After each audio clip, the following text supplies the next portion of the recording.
Emily Carter handed her employee ID badge to a dying homeless veteran just outside the emergency room doors. 10 minutes later, she was suspended, but by dawn, 40 Navy SEALs packed the lobby of the Harbor Point VA Medical Center. The man at the front demanded to see Daniel Mercer, the exact name the hospital had just tried to wipe from its system. 6 hours earlier, no one at Harbor Point knew the man lying in the rain used to be their commander. At nearly 2:00 a.m., the ER was bogged down in the exhausting rhythm of a long shift. The beeping of heart monitors echoed from behind curtained rooms. Stretcher wheels rolled across the polished tile floors. Outside the glass doors, the cold wind off the Chesapeake Bay whipped rain sideways across the parking lot.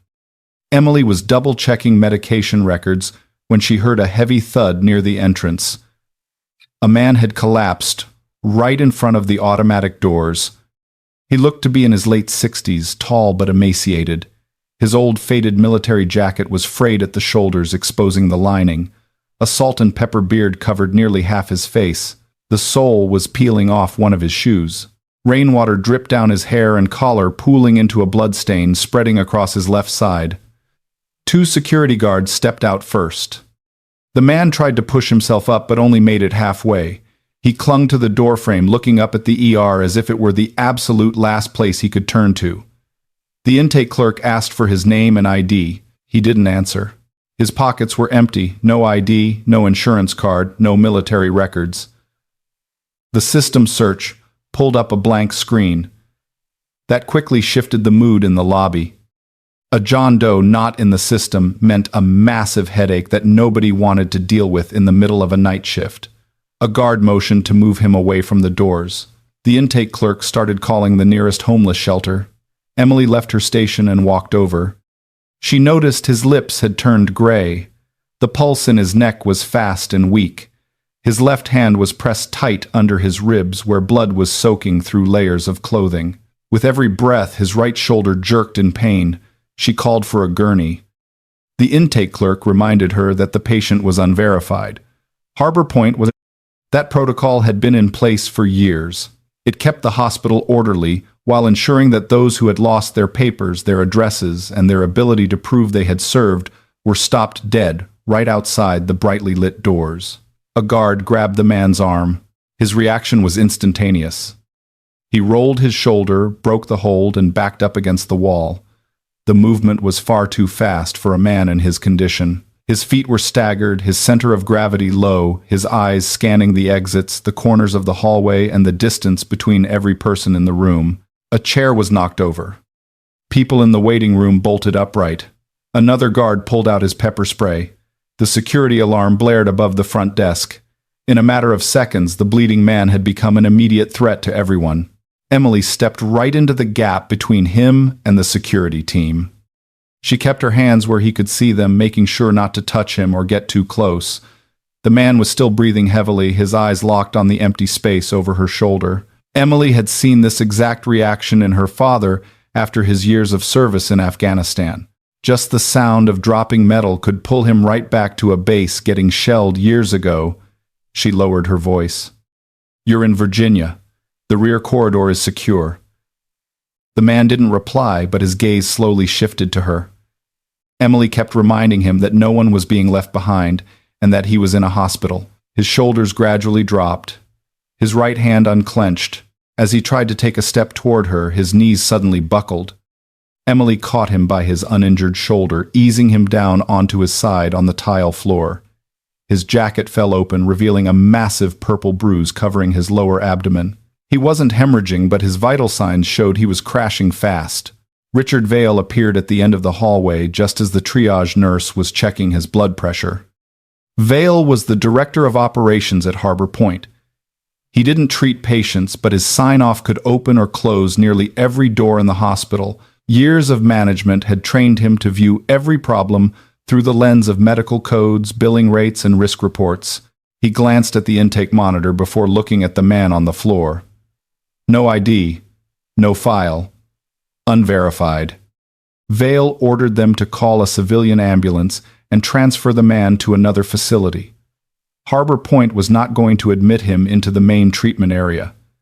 Emily looked at the clock on the wall. A civilian ambulance could take 20 minutes. The vitals right in front of her showed the man wasn't going to last that long. She asked to move him into the trauma bay just to stabilize him first. Vale refused. He made it perfectly clear that anyone who bypassed security without authorization would be immediately suspended. The atmosphere in the lobby grew tense. Emily's co-workers avoided her gaze. They understood what was happening, but every one of them had a job to keep, a mortgage to pay, and a family waiting at home. Emily had those things too. She had been working at Harbor Point for less than a year. Her mother lived alone in North Carolina and needed heart medication every month. She still had over 10 years left on her condo mortgage. One wrong decision tonight could ruin the nursing career she had spent years building. The man on the floor flinched in pain. His breathing grew shallower. Emily looked at the trauma bay doors less than 30 steps away. Then she took her employee badge off her neck. The blue plastic card carried her name, her photo, and her access to the emergency treatment wing. In a hospital full of state-of-the-art machines, it was the smallest thing, but right now it was the only thing deciding whether this man lived or died. Emily looped the lanyard around his neck. "He's with me." She tapped her badge against the scanner. It beeped. The red light turned green. The doors slid open. 2 nurses rushed over with a gurney. Emily helped them load the man and pushed him down the hall. Richard Vale immediately ordered her access revoked and filed a security violation report. Her suspension was issued before the trauma bay doors even closed. Emily heard every single word. She kept walking right alongside the gurney. Inside the treatment room, the man's jacket was cut away. IV lines were established. The monitor blared a rapid sequence of alarms as his blood pressure kept dropping. The wound on his side was just the obvious part. His abdomen was rigid, a clear sign of internal bleeding. As Emily lifted his jacket off the gurney, a metal object dropped onto the stainless steel tray. It was an old, worn military challenge coin. The metal face bore an eagle, an anchor, and a flintlock pistol, the unmistakable emblem of the Navy SEALs. The back was engraved with tiny symbols arranged in a circle. Right in the center, a name had been almost entirely scratched off. Emily picked the coin up. The man opened his eyes. His gaze locked onto the object in her hand, then flicked up to the security camera in the corner of the room. The pain was still obvious, but the fear was much stronger now. He grabbed Emily's wrist with the last of his strength and begged her not to enter his name. Emily leaned down and asked him who he was. After a long moment, he finally answered, "Daniel Mercer." The name didn't ring a bell for Emily. Up on the administrative floor, Richard Vale had just typed it into the system. The screen pulled up a locked file, no photo, no address, just a single line of red warning text, "Daniel Mercer record sealed by federal authority." Vale sat frozen for a few seconds. Then he cleared his search history, closed the screen, and called the head of security into his office. Daniel Mercer had to be out of Harbor Point before sunrise. Down in the trauma bay, Emily kept holding pressure on the wound, completely unaware that the man she had just saved had been scrubbed from the system for 3 years. She also didn't know that 40 Navy SEALs were already en route to the hospital after their former commander's safety signal failed to go off on time. When dawn broke, her decision to hand over a small piece of plastic would force all of Harbor Point to answer for what they had tried to bury. Why do you think Daniel Mercer was terrified of the hospital knowing he was alive? Leave your guesses in the comments below and let us know what city you're following this story from. As Daniel Mercer's gurney disappeared behind the trauma bay doors, Richard Vale didn't return to his office right away. He stood in front of the reception desk, looking at the bloodstains still spreading on the tile floor, and ordered the janitorial staff to mop it up before the morning shift began. His voice was so calm that the people around him understood that what bothered him wasn't Daniel's condition, but the mess left in the middle of the hospital lobby. The Harbor Point VA Medical Center had long been considered the pride of the Norfolk area. The 12-story building sat not far from the naval base, its glass facade reflecting the American flag flying out in the plaza. Signs in the hallways spoke of honor, gratitude, and a commitment to leave no veteran behind. But those slogans were only prominently displayed where visitors and the press could see them. Behind the reception area were performance metrics, patient processing times, file rejection rates, and cost per bed reports. Vale had spent years turning Harbor Point into a facility praised for its operational discipline. The number of people waiting decreased. Financial reports looked better. Patients who were hard to verify, lacked supplemental insurance, or needed long-term care gradually vanished from the statistics. On paper, the hospital operated more efficiently. In reality, many people were simply pushed elsewhere before their names could even appear in the system. Emily knew this from her night shifts. She had met an Afghanistan veteran sleeping in his truck because his benefits file had been pending for 14 months. An old soldier with diabetes had to return 3 times just to get a dressing changed on an infected foot. A woman who had served in logistics was asked to prove her trauma using documents that had been lost after moving twice. Every case had an administratively valid excuse: missing file code, incorrect date of birth, unverified dates of service, not eligible for admission. Emily had submitted internal reports about those cases. Most were returned with the same note: insufficient data for review. She had begun to understand how Harbor Point protected itself. The hospital didn't need to publicly turn veterans away. It just needed to request one more document, shift the responsibility to another department, or drag out the timeline long enough for the patients to leave on their own. In Trauma Bay 3, Daniel was still unstable. The attending doctor detected signs of intra-abdominal bleeding and ordered an emergency CT scan to be prepped. Emily stood on the left side of the bed, monitoring every slight change on the screens. His blood pressure bumped up after the IV fluids, but remained at a critical level. The skin around his eyes was gray from exhaustion. The doors opened. A security guard walked in alongside the night shift charge nurse. She avoided making eye contact with Emily as she handed her a thin envelope. Inside was a notice of temporary suspension for violating access control protocols, misusing a badge, and bringing an unverified individual into a restricted area. Emily read it all the way through. At the bottom of the page, Vale's signature was already there. The timestamp of the signature was 3 minutes before Daniel had even been wheeled into the trauma bay. He had prepared the decision before even knowing if the patient would survive. The charge nurse asked Emily to leave the treatment area immediately after giving her shift report. She folded the paper, slipped it into her scrub pocket, and continued checking Daniel's IV line. She lowered her voice and reminded her that from this moment on, Emily no longer had access to the medical records. Emily looked at the man lying on the bed. If she walked out right then, his entire story would rest in the hands of the very people who had just tried to deny him treatment. She asked for 5 more minutes to complete the clinical handoff. The charge nurse reluctantly agreed. In that brief window, Emily checked the items taken from Daniel's jacket. No wallet, no phone, no house keys. Just the Navy SEAL Challenge coin, a small, mostly soaked notebook, and a piece of paper folded into quarters tucked inside the lining pocket. The paper was old, its edges softened from being unfolded and refolded many times. At the top was the Harbor Point logo. Beneath it was the name of a program that had once existed within the hospital's system, Harbor Home Veteran Reintegration Initiative. Emily had heard of Harbor Home. 3 years ago, this program was promoted as a major initiative for homeless veterans. The hospital had even held a launch ceremony right out in the front plaza, complete with flags, local media, and speeches about national duty. Federal grants poured in along with donations from businesses and military families. Less than 2 years later, the program vanished. No termination notice. No final report. No list of beneficiaries. The official website was reduced to a broken link. Emily unfolded the paper under the bedside light. The top right corner had been torn off right where the participant's name was usually printed.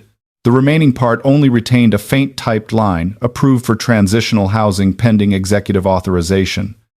Below that was Richard Vale's electronic signature. Emily felt her palms go cold. Daniel wasn't a stranger who had stumbled into Harbor Point by chance. He had once had a file in a program managed by this very hospital. She looked over at him. Daniel's eyelids fluttered. He wasn't fully conscious yet, but when Emily mentioned the name Harbor Home, the readouts on the monitor changed. His heart rate spiked. His right hand gripped the edge of the blanket tightly. His body reacted before his conscious mind could hide it. Emily leaned in closer and asked him what he knew about that program. Daniel opened his eyes very slowly. He looked at the piece of paper in her hand, then turned his head toward the door as if to check if anyone was listening. It took a while before he managed to speak a few disjointed words. Nolan kept a copy. Emily asked who Nolan was. Daniel didn't answer right away. Exhaustion washed over his face, but his eyes retained the alertness of someone carefully weighing every word. Nolan Pierce. That name made the attending doctor turn around. Nolan Pierce had been a contract auditor for Harbor Point.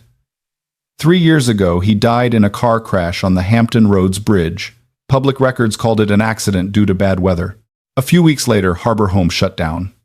The attending doctor didn't say anything else. He just looked at Emily for a moment, then turned back to the monitor as if he had just heard something that shouldn't be spoken of in this room. Out in the hallway, footsteps stopped in front of the door. Richard Vale walked in. He had put on his suit jacket, his tie was straightened, and his face had returned to its usual composed demeanor. Vale saw the piece of paper in Emily's hand before looking over at Daniel. Just a very brief blink revealed his surprise.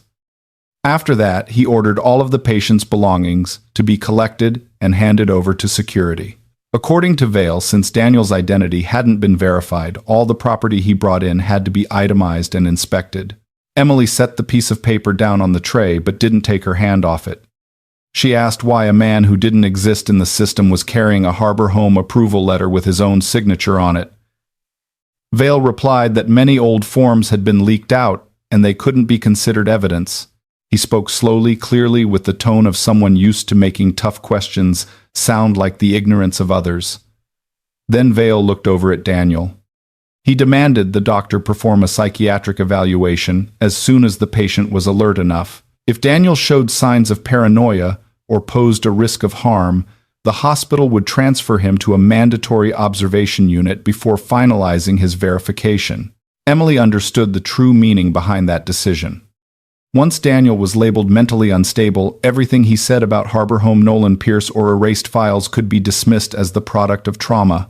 Vale didn't need to prove Daniel was lying. He just needed to make people stop believing him.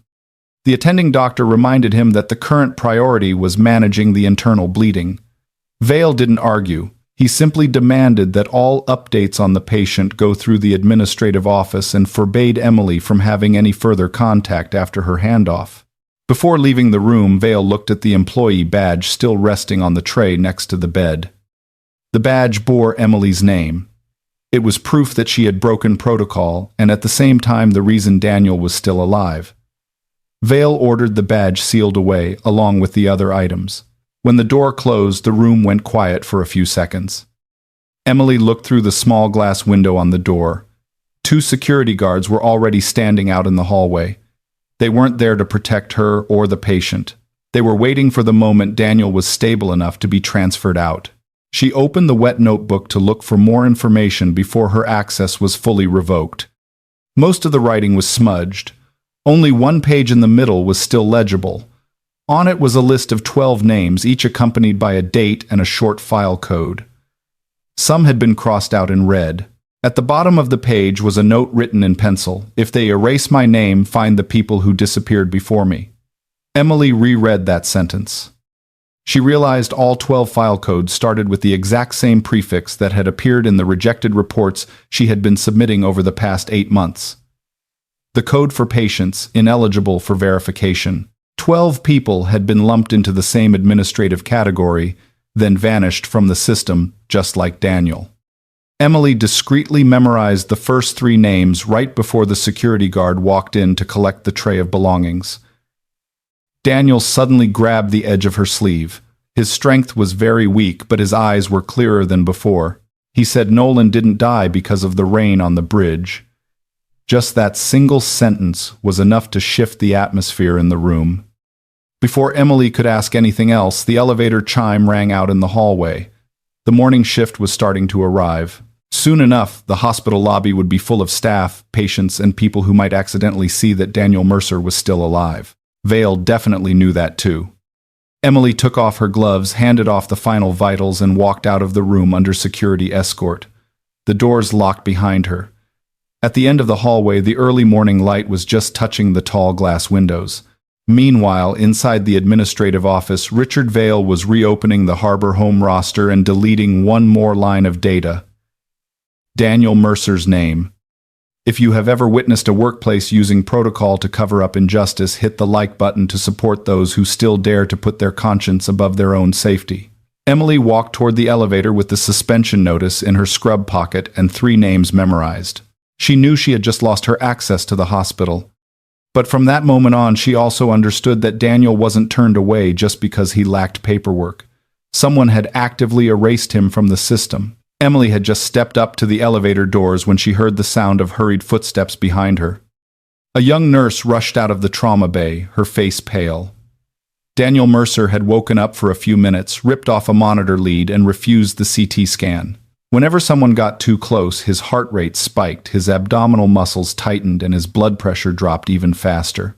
Emily looked over at the 2 security guards standing outside the room. They had been ordered not to let her back in. The suspension notice in her pocket felt heavier. Administratively speaking, she no longer had the right to step through those doors. But the patient inside was reacting exactly like what she had witnessed years ago in her father's small kitchen in North Carolina. After leaving Afghanistan, Emily's father couldn't stand the sound of heavy metal doors slamming. He always sat facing the exit, woke up in the middle of the night if he heard a helicopter, and avoided anyone touching him on the shoulder from behind. Once a paramedic held his arm to take his blood pressure. He resisted so violently that he was almost put in handcuffs. Emily was only 19 at the time. It took her months to understand that her father never wanted to hurt anyone. His body simply continued to fight after the war was already over. Orders, loud noises, and the way people approached him could cause old memories to swallow the present in a matter of seconds. From that experience, Emily learned to observe before touching someone in a panic. She learned to stand within their line of sight, keep her voice steady, never block an exit, and never back someone into a corner. She also understood that when a veteran constantly watches the doors, avoids turning their back to the hallway, and reacts to the sound of metal, it is usually a consequence of years of survival, not a sign of a violent nature. Emily turned back. The security guards blocked her right in front of the room. She didn't argue about the suspension, nor did she ask for any special privileges. She simply pointed at the monitor outside the glass. Daniel's heart rate had exceeded safe levels. His abdomen was growing more rigid. If he kept fighting, the internal bleeding could become uncontrollable. The attending doctor stepped out right at that moment. He didn't want a direct confrontation with Vale, but he also couldn't ignore the immediate clinical risk. After a few seconds of consideration, he let Emily in on the condition that she not touch the medical chart and that she leave the room the moment Daniel was stable. The doors opened. Inside the room, Daniel was sitting halfway up in bed, his back pressed tight against the headboard. One hand held his lower abdomen, the other gripped the bed rail tightly. The electrode patches had been ripped from his chest. The IV needle was dislodged, causing blood to soak through the tape around his wrist. 3 staff members stood a few steps away from him. None of them dared to step closer. Daniel looked at each of them in turn, then stopped at the door when Emily walked in. He didn't seem to recognize her right away. His gaze was still intense, his pupils dilated, and his breath short. Every noise from the hallway made his neck twitch slightly toward the source of the sound. Emily stood perfectly still by the door. She didn't try to talk him down with long explanations. She just let him see her, then slowly took the metal watch off her wrist. The light reflecting off the watch face could be mistaken for tactical gear in a state of panic. She placed it on the counter and pulled a chair to the side so the exit wouldn't be blocked. Those small adjustments made Daniel watch her longer. Emily looked down at his hand.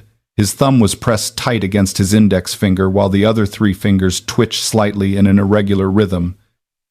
It didn't look like a tremor caused by pain. It looked like a signal that had been repeated so many times it had become a reflex. Her father had once taught her a few basic hand signals used in loud environments.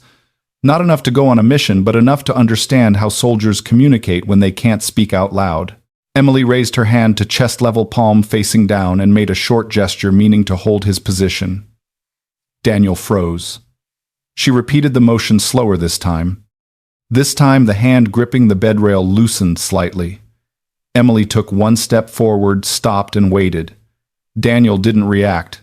She took another step. The distance between them was now less than 6 feet. Only then did Emily notice that his right arm was covered in old scars, not random but running parallel along the lines where shrapnel had once torn through his skin.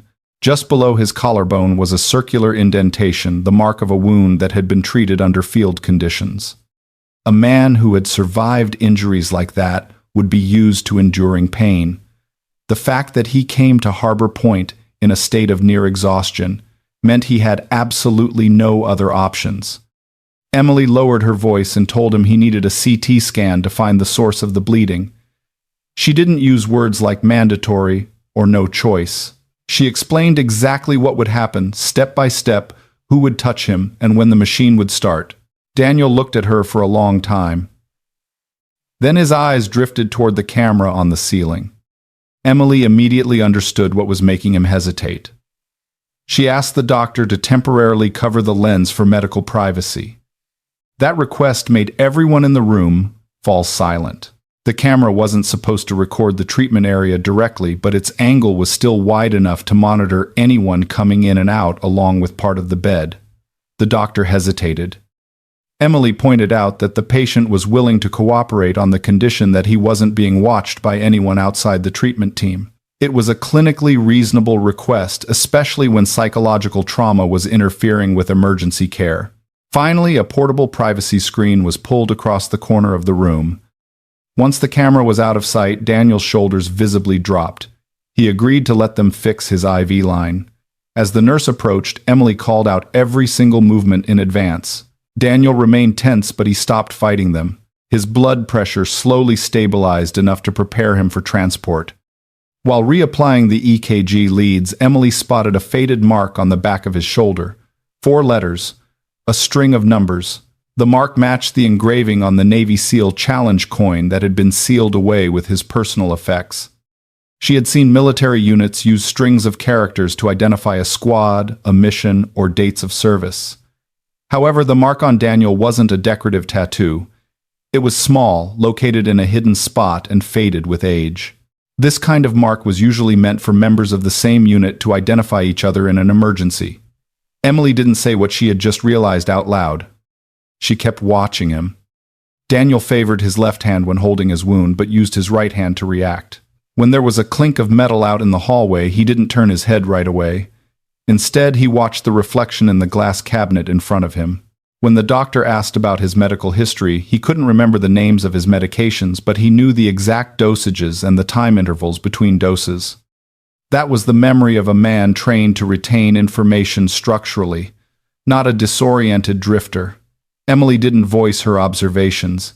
She knew his appearance had caused everyone to judge him far too quickly.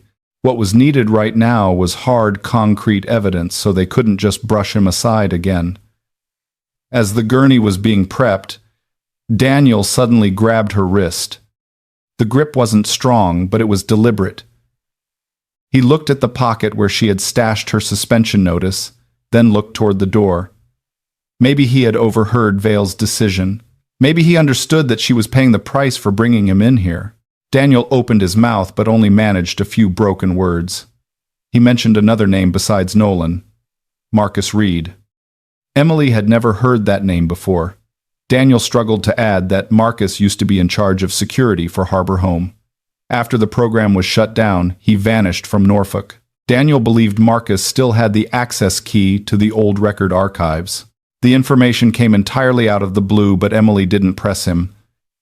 His condition didn't allow for a long conversation. She just asked why Daniel believed she could find Marcus. He looked at her hand. The thin silver ring on her ring finger bore a tiny, engraved medical corps insignia. It was a keepsake from Emily's father, something she always wore during rough shifts. Daniel recognized that insignia. A very slight shift flickered in his eyes, something almost akin to trust. He said the man who once wore that symbol had saved him in Kandahar years ago. Emily went silent. Her father had served in Kandahar. He had never gone into detail about the people he had saved the night their base was shelled, Only once, when he had drank a bit more than usual, had he mentioned a commando with the call sign Hawk who was brought into the aid station with wounds to his shoulder and abdomen. That man refused to get on the medevac chopper until the very last man in his squad was evacuated. Emily looked back at the scar behind Daniel's shoulder. The size, the location, the old suture marks. It all lined up perfectly with the story she had heard from her father years ago. A cold chill ran down her spine. Daniel Mercer might not just know her father. There was a real possibility he was the exact man from that rare memory. The room doors opened. 2 security guards walked in with a transport stretcher. They announced that the patient would be taken for his CT scan through the East Corridor. Emily glanced at the floor plan on the wall and instantly realized that wasn't the shortest route. The East Corridor led past the service elevators. It had very little foot traffic and no intermediate nursing stations. It was also out of sight of the majority of the morning shift staff. Emily asked who had changed the route. One of them replied that the order came directly from the administrative office. The attending doctor started to object, but his phone rang almost immediately. After just a few seconds on the line, his face grew tight. He didn't tell Emily who was on the other end of the line. Daniel stared at the doors leading to the East Corridor. His heart rate on the monitor spiked again. He had sensed the danger before anyone else. Emily stepped right up to the stretcher, even though the suspension notice in her pocket had stripped her of all official authority. She looked at each security guard, then looked back at the deserted hallway ahead. If Daniel was taken out of the treatment unit that way, she had no idea whether he would ever come back. This time, Emily didn't wait for anyone's permission. She grabbed the stretcher rail and walked alongside him into the hallway. This area was narrower than the rest of the hospital, the lighting cold and sparse, with only the sound of rubber wheels rolling across the tile and the faint hum of the IV pump next to Daniel. 2 security guards walked ahead. The attending doctor followed, but the hesitation on his face showed he was no longer in control of the route. Emily realized the CT scan elevators were in the opposite direction. She stopped the gurney. One of the security guards turned around, reminding her that they were following orders from the administrative office.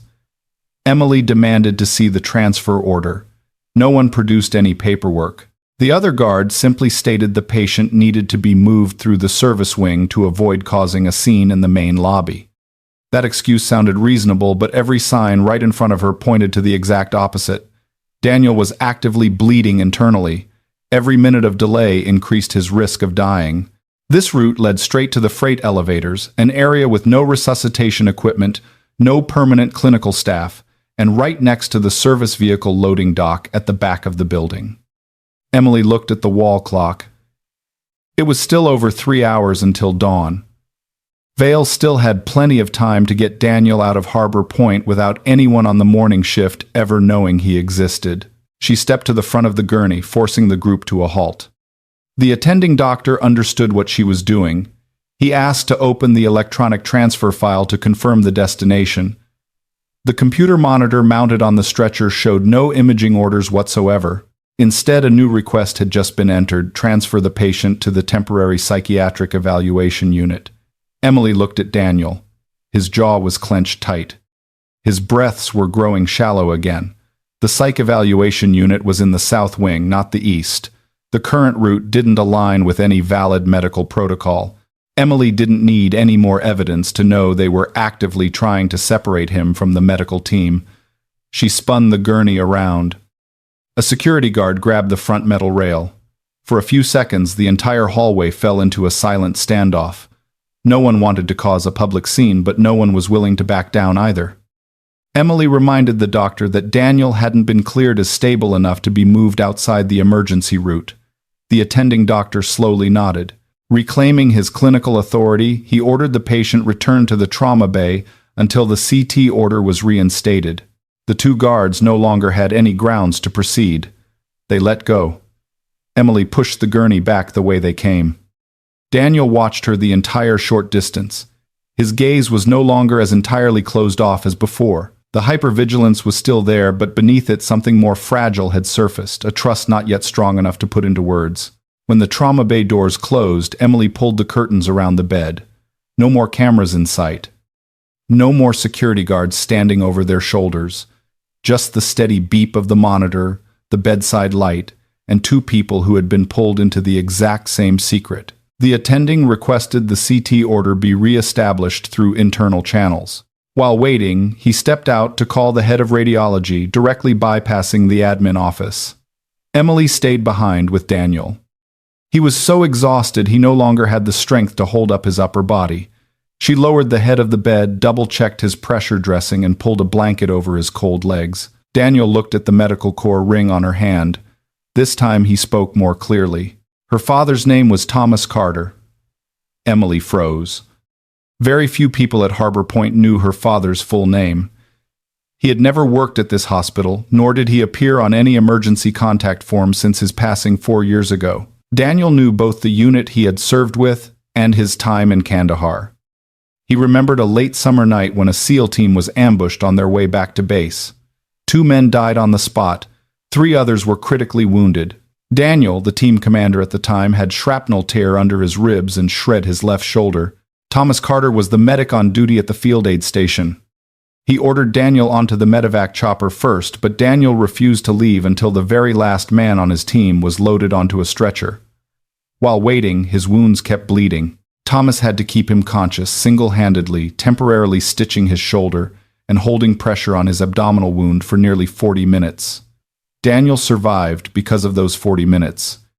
He never forgot the medic sitting under the red tactical lights, holding gauze with one hand and barking orders to keep everyone working with the other. Emily listened in silence. Her father rarely talked about the war. He only left behind fragmented memories, a blood-soaked chopper, an officer who refused to be saved before his men, a night where every survivor paid a heavy price just to bring each other home. Now those fragments of memory were lying on the hospital bed right in front of her. Daniel didn't need medals or paperwork to prove it. He remembered how Thomas would always tap the side of the stretcher twice before he started stitching, letting the wounded know the pain was coming. He remembered the black fountain pen her father used to record vitals. He even remembered the last thing Thomas said before the chopper took off. A soldier doesn't get to decide that his own life is worth less than his team's. That was the exact phrase Emily's father repeated whenever she wanted to quit nursing school. No one outside her family knew that. The distance between them shifted from that second on. Emily no longer saw Daniel as just a John Doe who needed protecting from the system. He became a direct link to the piece of the past her father had carried to the end of his life. Daniel, too, stopped looking at her like someone who might turn their back at any moment. He realized that the way Emily stood by the bed, the way she telegraphed every movement, and the way she stayed calm under pressure all bore the hallmarks of Thomas Carter. He asked how her father had lived after coming home.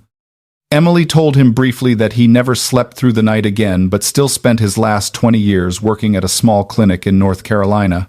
He treated anyone who walked through the door, even if they couldn't pay. Daniel closed his eyes for a moment. When he opened them, the defensiveness on his face had softened. He said he had tried to find Thomas after discharging, but by then Harbor Home had started digging into his past. His phone was tapped. His veteran records were frozen. The people he had contacted ran into trouble one after another. Daniel didn't want to drag anyone else into the crossfire. That was why he disappeared. Emily asked why, after 3 years in hiding, he would return to Harbor Point of all places.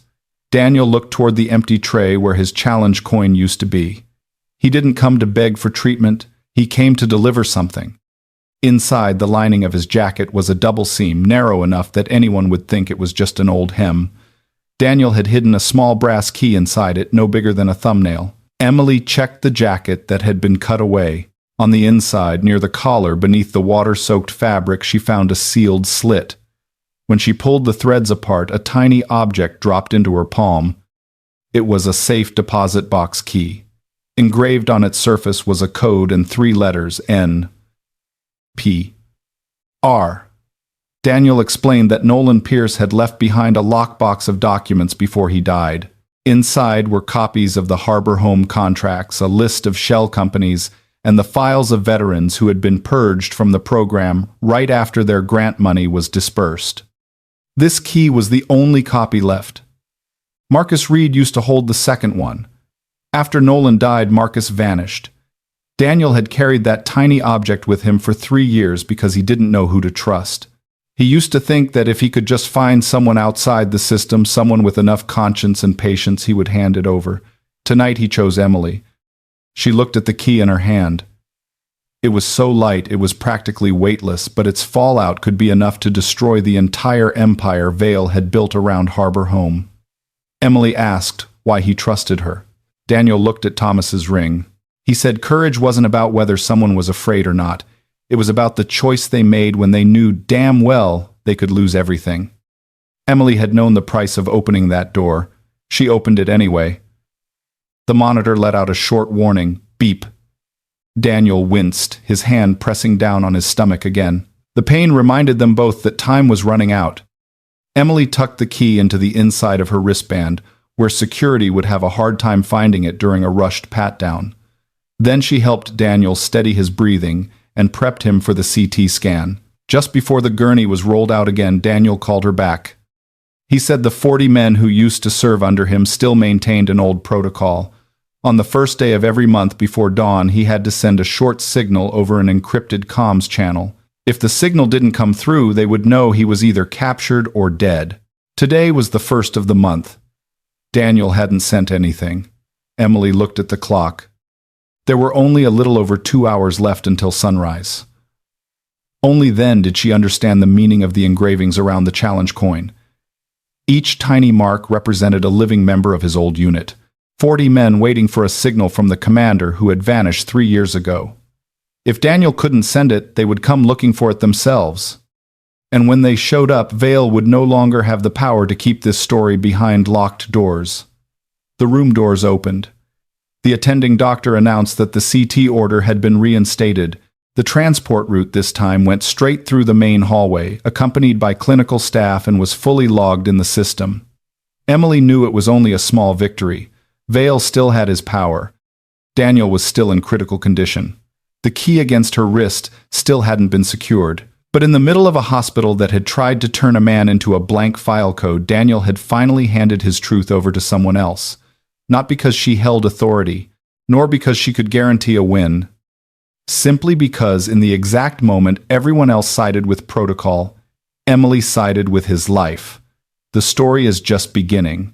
Hit subscribe so you don't miss the moment 40 Navy SEALs walk into Harbor Point and the truth about Daniel Mercer starts making the whole hospital tremble. As the gurney left the room, Daniel turned his head to look at her one last time. His hand gently opened flat on the blanket. A simple signal. Trust. Emily replied with the exact same hand signal her father had taught her. Then she followed him out into the hallway, carrying the key that could prove Harbor Home had never been a failure. It had been robbed blind. The CT scan results confirmed what Emily had feared from the start. Daniel had a ruptured spleen, blood was pooling in his abdomen, and his blood pressure was only temporarily stable thanks to the IV fluids. The attending doctor immediately ordered an operating room to be prepped.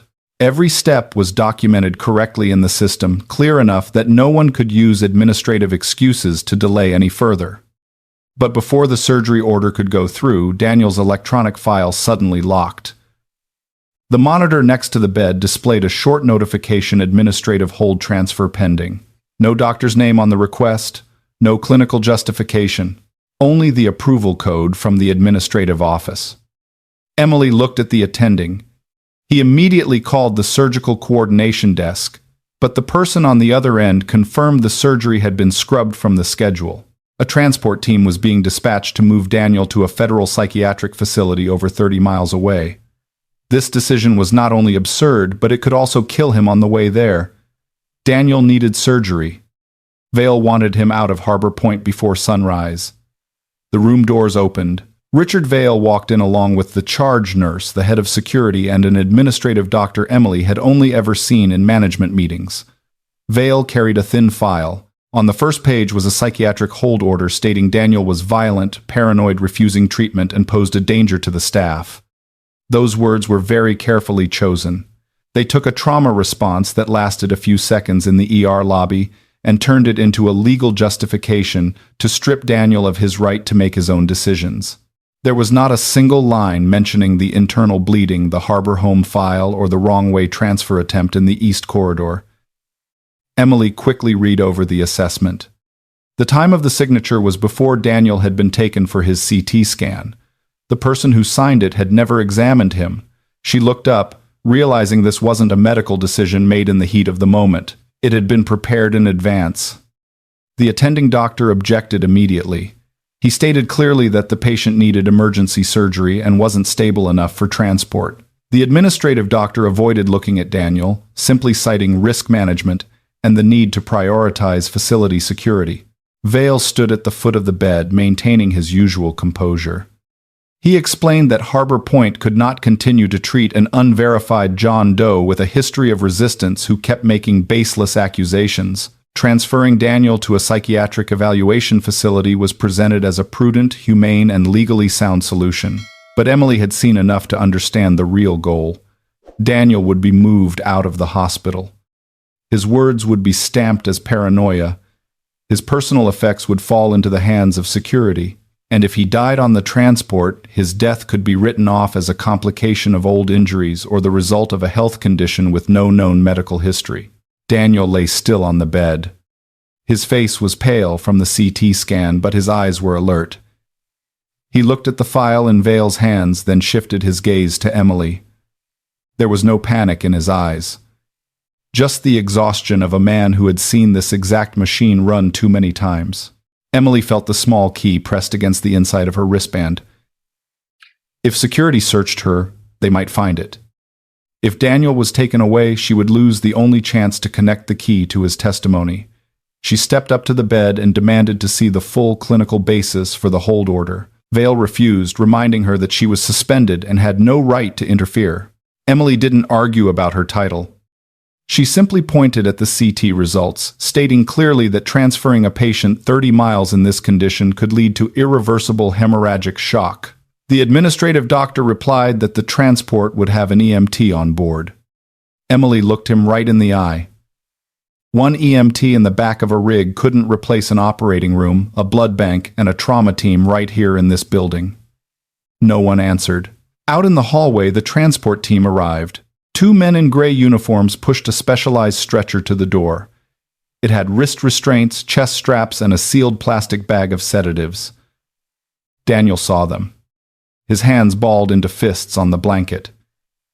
Emily noticed a very slight shift in his neck. His pulse quickened.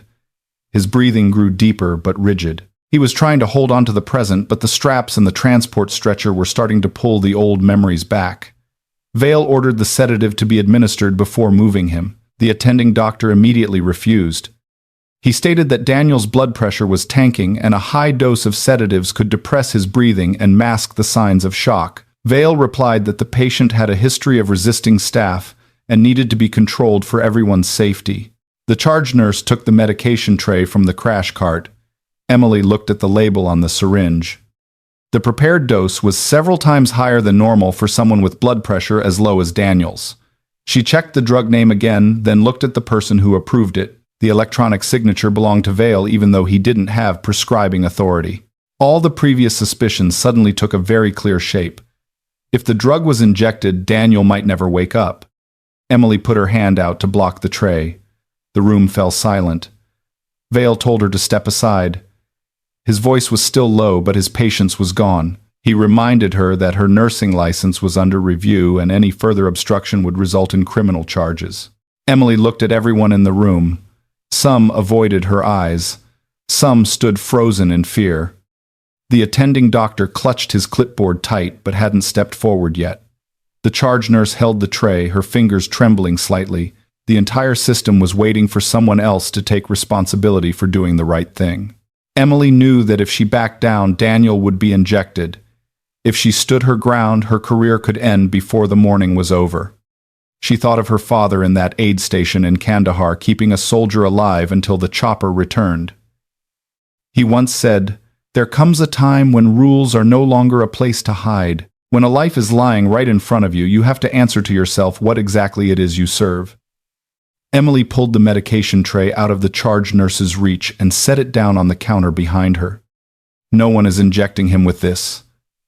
Vale stepped closer. He reminded her that Daniel was under a lawful psychiatric hold. Decision-making authority had been transferred away from the patient and the treatment team. Security was authorized to use force if necessary. Emily stood right next to the bed rail. Daniel looked at her, shaking his head slightly. He didn't want her to keep paying the price. He had lived on the streets for 3 years, lost his identity, his home, and almost his life. To him, being taken away one more time might just be the next chapter in something that had started long ago. But Emily didn't move. She picked up the printed CT results, slammed them down on top of Vale's file, and spoke loud enough for everyone to hear. He needs an OR, not a transport rig. If you want to take him out of here, you have to go through me first.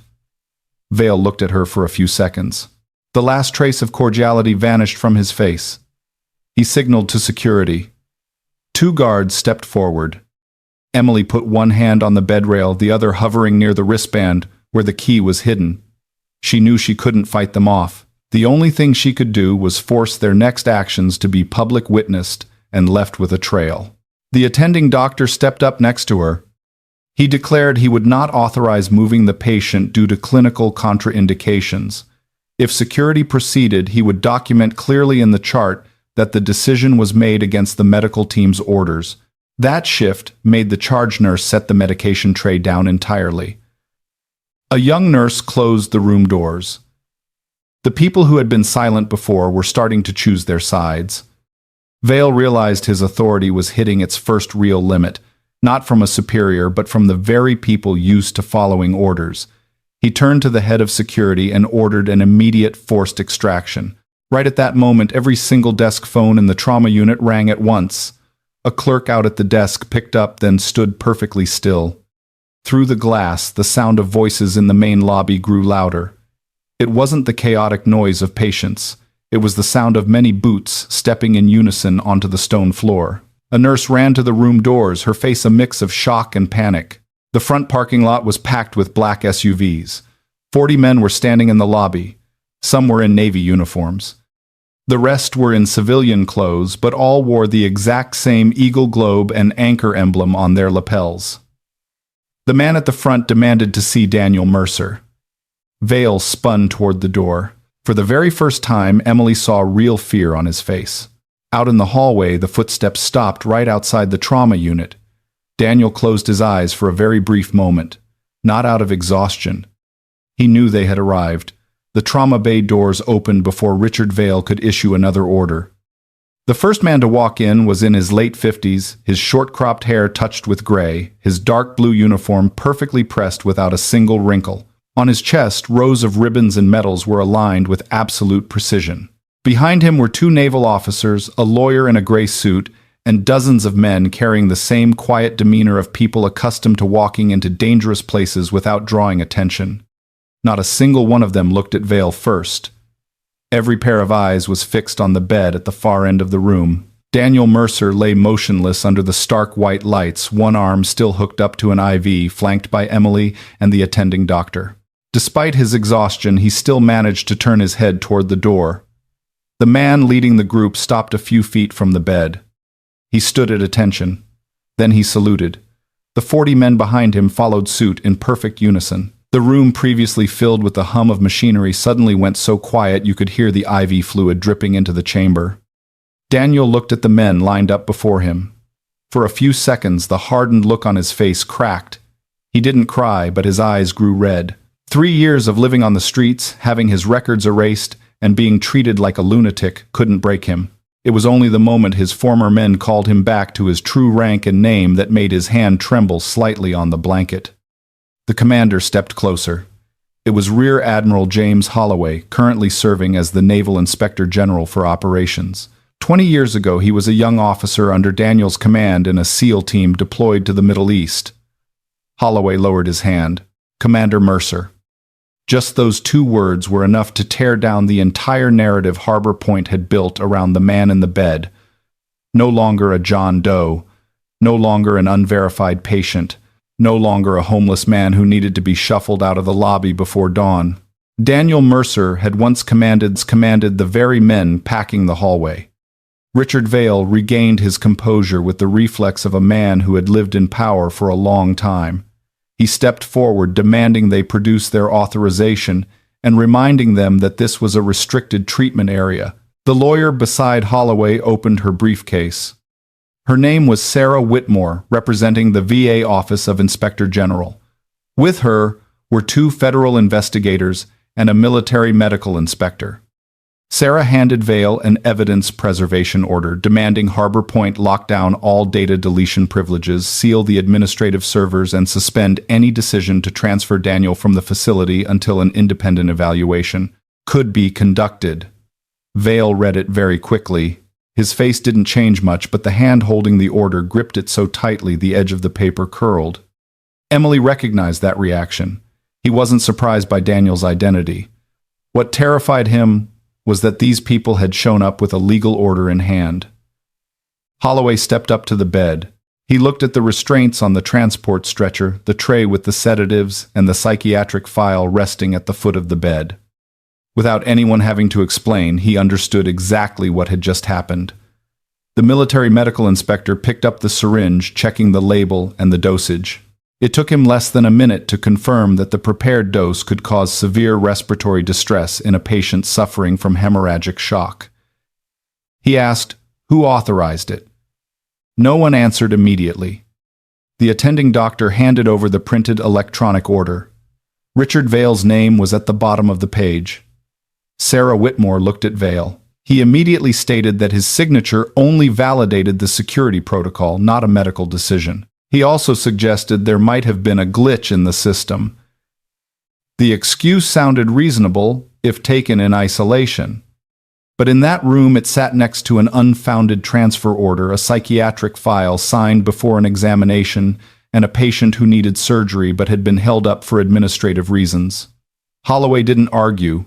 He turned to the attending doctor and asked how much time Daniel had left. The doctor answered bluntly that without immediate surgery, the bleeding could become uncontrollable. The Rear Admiral demanded Harbor Point open an OR immediately. If the hospital refused a backup military medical team currently en route from Naval Medical Center, Portsmouth would take over the case. Vale understood that coordination authority had been stripped from his hands. The OR was reinstated in the system in less than 3 minutes. The blood bank received prep orders. The anesthesia team was called back.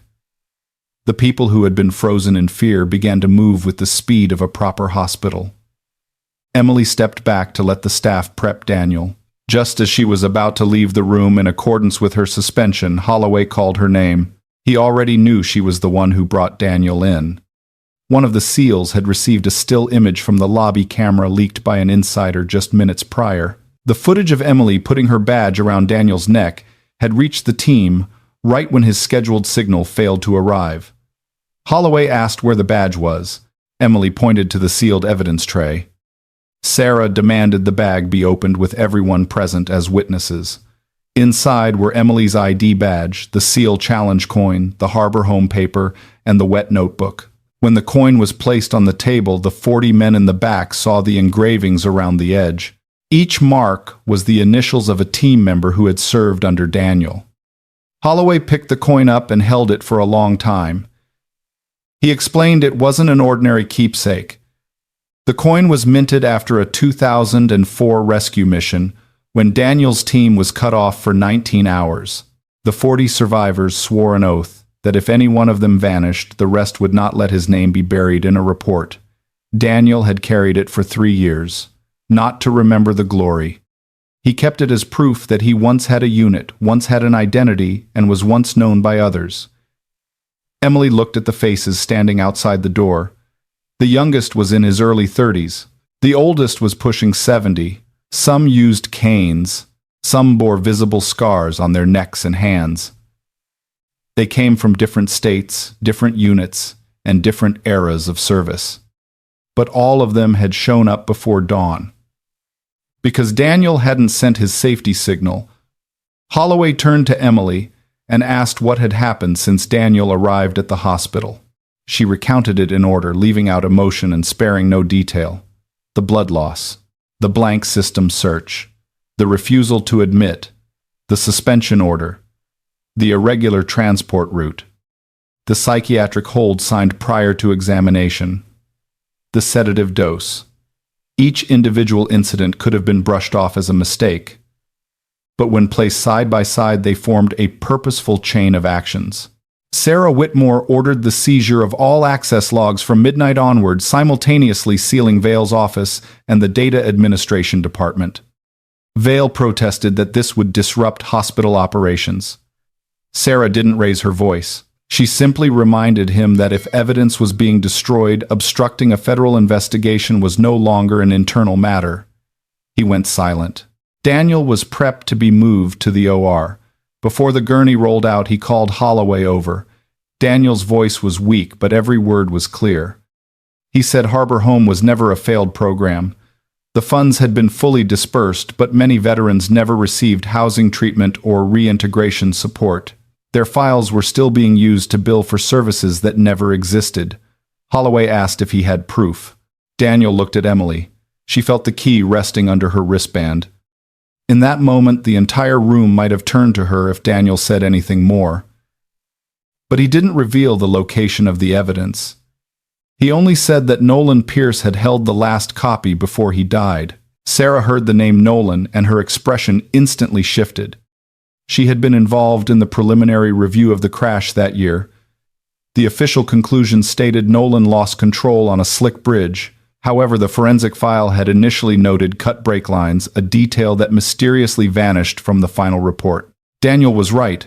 Nolan's death had never been fully investigated. The matter no longer stopped at financial fraud. There was a real possibility someone had been murdered to protect the Harbor Home money trail. Richard Vale stood at the back of the room listening to the entire exchange. He kept his face calm, but sweat had beaded at his temples, despite the room being freezing cold. Daniel looked over at him. Their eyes met for the first time since the SEALs arrived. Vale no longer looked at Daniel like a vagrant. He saw a living witness. And Daniel knew he still wasn't safe. The gurney began to move. Holloway walked on the right. Emily walked on the left. When they reached the elevator doors leading to the OR, Daniel gently touched her wristband, just a tiny gesture enough to remind her that the key still had to be kept hidden. Emily didn't respond with words. She just nodded. The elevator doors closed, taking Daniel up to the surgical floor, under the protection of 2 military medical officers. In the main lobby, the 40 SEALs still stood in 2 lines along the walkway. Patients, staff, and veterans' families watched them in silence. News of the man turned away at the door had spread through the floors faster than any internal memo. Holloway walked out into the middle of the lobby and demanded Vale explain why a former SEAL commander's file had been locked for 3 years. Vale replied that the federal system had multiple layers of security, and Harbor Point was not responsible for data sealed by other agencies. Sarah Whitmore opened her second folder. Daniel's file wasn't locked by the Department of Defense. The seal code was generated from a Harbor Point administrative account. That account belonged to Richard Vale's office. No one said anything for a few seconds. The narrative Vale had spent all night preparing collapsed in the face of a single access log entry. He took a half step back. It was the first time anyone in the hospital had seen his confidence shatter. But the arrival of Holloway and the investigative team couldn't end things just yet. Sarah still needed the original Harbor Home files, the money trail evidence, and someone who could confirm the fraudulent transactions. Vale understood that. He still had time to strike back. While all attention was focused on the OR and the SEAL team, an administrative staffer secretly slipped out of the building through the back exit. In his hand was a burner phone and the address to Emily Carter's apartment. On the 6th floor, Emily stood behind the glass of the surgical waiting room watching the team wheel Daniel through the doors at the end of the hall. She didn't yet know that a gray car had just left the Harbor Point parking lot. Nor did she know that Vale had already decided that if he couldn't silence Daniel, he would destroy the woman holding the evidence for him. Do you feel satisfied seeing those who once treated Daniel as a nobody start to tremble before the truth? Comment justice if you believe that honor can be buried, but it can never be erased forever. Daniel's surgery lasted over 3 hours. Emily sat outside the operating room, her hands tightly clasped over her knees. The smell of burnt coffee from the vending machine mingled with the cold, pungent scent of antiseptic on the 6th floor. Through the glass at the end of the hallway, the Norfolk sky had transitioned from leaden gray to the pale blue of early morning. The 40 men who had served with Daniel were still in the hospital. They didn't stand in formation like when they first arrived. Some sat along the hallway quietly staring at the floor. A few made phone calls to their families. The older ones leaned against the wall, hands bearing the marks of age and war resting quietly on their knees. No one left. Rear Admiral Holloway was working with the investigative team downstairs. Sarah Whitmore had ordered the servers sealed, but a portion of the administrative data had vanished just minutes before the federal order was activated. A technician confirmed someone had accessed it remotely using a secondary account that never appeared on the official personnel roster. That meant Vale hadn't acted alone. Emily felt the key against her wrist every time she moved. It was still there, pressing lightly against her skin like a reminder that the truth wasn't yet in the hands of the investigators. Everything Daniel said would just be testimony unless they could open the box Nolan Pierce left behind. She didn't tell anyone about it except Sarah.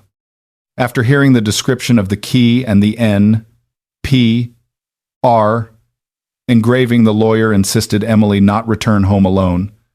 A federal agent would be assigned to go with her as soon as Daniel was out of danger, but the warning arrived later than Vale's people did. At nearly 8 in the morning, the surgeon walked out. Daniel had survived the operation. His spleen was severely damaged but was controlled in time. He had lost a lot of blood and required intensive monitoring for at least 2 days, but his chances of recovery were very good as long as there were no complications. There were no cheers, only tense shoulders finally dropping. Holloway stood in silence for a few seconds, then turned toward the glass doors. He had walked through many brutal places, but the news that his former commander was still alive made his voice go hoarse as he thanked the doctor. Emily left the 6th floor after looking at Daniel through the recovery room window. He wasn't awake, yet his face pale under the oxygen mask, but the heartbeat on the monitor was much steadier. Sarah was waiting for her in the hallway. She handed Emily a small evidence bag to put the key in. Emily had just undone the wristband when Sarah's phone vibrated. The call lasted less than a minute. When she looked up, her usual composure was gone. A fire had just broken out at Emily's apartment complex. They both ran down to the ground floor. On the way to the parking lot, Emily's phone rang constantly. Neighbors calling, the building manager calling, a local reporter leaving a voicemail asking if she had any comment regarding accusations of sneaking a fake soldier into a federal treatment facility. The news had broken before the smoke in her apartment even cleared. A local news site had published the security footage from the Harbor Point lobby. The video started where Daniel broke the guard's hold and ended with Emily swiping her badge to open the trauma doors. The part showing him collapsing from blood loss had been cut. Images of the wound were missing. The attending doctor's words were absent too. The headline called her a rogue nurse who bypassed security to help an unidentified individual infiltrate a veterans hospital. Less than 20 minutes later, a TV channel aired the exact same footage. The information spread faster than any correction could. By the time Sarah's car reached the complex, firefighters had dragged hoses across the front lawn. Emily's 3rd-floor apartment window was just a black, hollowed-out hole. Shattered glass littered the sidewalk. Water from the fire hoses cascaded down the stairs, carrying paper ash, splinters of wood, and unidentifiable objects. Emily stood behind the police tape. She didn't cry right away. Her eyes settled on the living room window frame, right where her father's old armchair used to sit. That chair had followed their family through 3 moves. After he passed, Emily kept the scratch on the armrest and the faint smell of tobacco lingering in the upholstery exactly as they were. Now only black smoke stained the wall. A fire investigator approached, stating the fire started in the bedroom. There were no signs of forced entry. The electrical system in that area had been inspected 2 months ago with no issues found. Sarah asked if there were signs of an accelerant. The investigator didn't answer directly, but his eyes conveyed that this wasn't a simple accident. Emily suddenly remembered the small file box she kept in her nightstand. Inside were copies of her internal reports regarding veterans denied admission at Harbor Point, along with a list of anomalous file codes she had been secretly logging for 8 months. Everything was burnt. Vale's people didn't just want to scare her. They were looking for evidence. Sarah gripped the evidence bag containing the key. The key hadn't been in the apartment, and that might be the only reason the investigation wasn't entirely buried. A news van pulled up across the street. A reporter jumped out before the firefighters could stop him. The camera pointed straight at Emily, capturing her wrinkled scrubs, her disheveled hair, and the burning apartment behind her. The first question had nothing to do with the fire. They asked what her relationship was with Daniel Mercer. The second question brought up that the Virginia Board of Nursing had just received an emergency complaint accusing her of falsifying records, violating patient privacy, and misappropriating federal property. The complaint was filed at 6:12 a.m. At that exact time, Emily was still standing outside the operating room. Vale had prepared his exit route the moment the 40 SEALs walked into the hospital. If he couldn't make Daniel disappear, he would destroy the credibility of the only person who had listened to him while he was conscious. Sarah pulled Emily away from the lens and got her into the car. On the way back to Harbor Point, Emily's phone lit up with more notifications. An anonymous account had released forged disciplinary records showing she had been fired from 2 different hospitals for medication diversion. The documents were highly convincing, complete with signatures, stamps, and HR codes. Emily had never worked at either of those facilities. But to the people watching online, a stamped PDF was often more trustworthy than the word of a suspended nurse. Hundreds of comments appeared. Some called her a liar. Some claimed the story about a former SEAL commander was just a stunt for money. Others found her mother's address in North Carolina. Emily turned her phone off. For the first time since Daniel collapsed in front of the hospital doors, she felt an undeniable, unhittable fear. She wasn't afraid for her job. She wasn't afraid for her apartment. She was afraid because the attack had moved beyond Harbor Point and touched the only family she had left. Sarah immediately requested local police dispatch a unit to Emily's mother's house. Holloway called a military security detachment in North Carolina to coordinate temporary protection. The measures were deployed quickly, but no one could shake the feeling that their opponents were one step ahead. When Emily returned to the hospital, the staff in the lobby looked at her completely differently than they had that morning. Some avoided eye contact. Some watched her with cold curiosity. The video had done its job. It didn't need to convince everyone. It only needed to make enough people doubt her so that every word she spoke moving forward had to defend itself before it could even be heard. Daniel was still under heavy sedation in the recovery room. Holloway stood outside the door, his face tight as he listened to Sarah's report. He wanted to move Emily to a secure military location immediately, but she refused to leave Norfolk until Nolan's box was found. The key with the N.P.R. engraving had no bank name or address. Just 3 letters. Sarah had her people check banks, post offices, and storage facilities within a 100-mile radius. None used a matching code system. There was a chance N.P.R. was an abbreviation for an old location, a train station, or an organization that was no longer active. Marcus Reed might be the only person who knew the answer. But he had vanished 3 years ago. Emily returned to the locker room to get her jacket. Her locker had been opened. The lock showed no signs of tampering, but everything inside had been rifled through. The small compartment in the back where she usually kept copies of her shift notes was pulled out. Taped to the inside of the door was a plain white envelope. No return address. Inside was a photo of Emily's mother watering plants on her front porch. The timestamp in the corner was from yesterday. On the back there was only one sentence: "Stop before the next one isn't as lucky as your apartment." Emily held the photo for a long time. She heard the ventilation system running overhead, the sound of a medication cart rolling down the hall, and people talking at the nursing station. Everything around her continued to operate normally, as if her entire life hadn't just been torn open in front of strangers. For a brief moment she considered handing the key over to Sarah and leaving Norfolk. That choice wouldn't be cowardly. It could protect her mother. It could save her chance of keeping her nursing license. It could end these increasingly dangerous attacks. Then Emily looked at the photo one more time. The person who sent it believed fear would make her close the door they couldn't shut using protocol. She folded the photo, slipped it back into the envelope, and took it straight to Sarah. She didn't hide it. She didn't burn it. She didn't throw it away. Every threat was also a piece of the trail. In the afternoon, Daniel woke up for a brief period. Emily stood outside the door since her suspension order hadn't been lifted. Through the glass, she saw him open his eyes, recognize Holloway, and try to move his hand. Holloway stepped out a few minutes later. Daniel had asked about her before he even asked about the outcome of the surgery. Emily was allowed in as a witness under the supervision of a federal investigator. Daniel saw the soot still staining her sleeve. He didn't need to ask many questions to understand what had happened. Regret surfaced on his face. He had vanished because he didn't want to put anyone else in danger. Now Thomas Carter's daughter had lost her home just for keeping him alive through the night. Emily sat down next to the bed. She didn't mention the video, the forged records, or the photo of her mother. Daniel was too weak to carry any more guilt. She only said the key was safe and Sarah was searching for a location matching the NPR code. Daniel closed his eyes, trying to organize his memories. A moment later, he said those 3 letters weren't the name of a bank.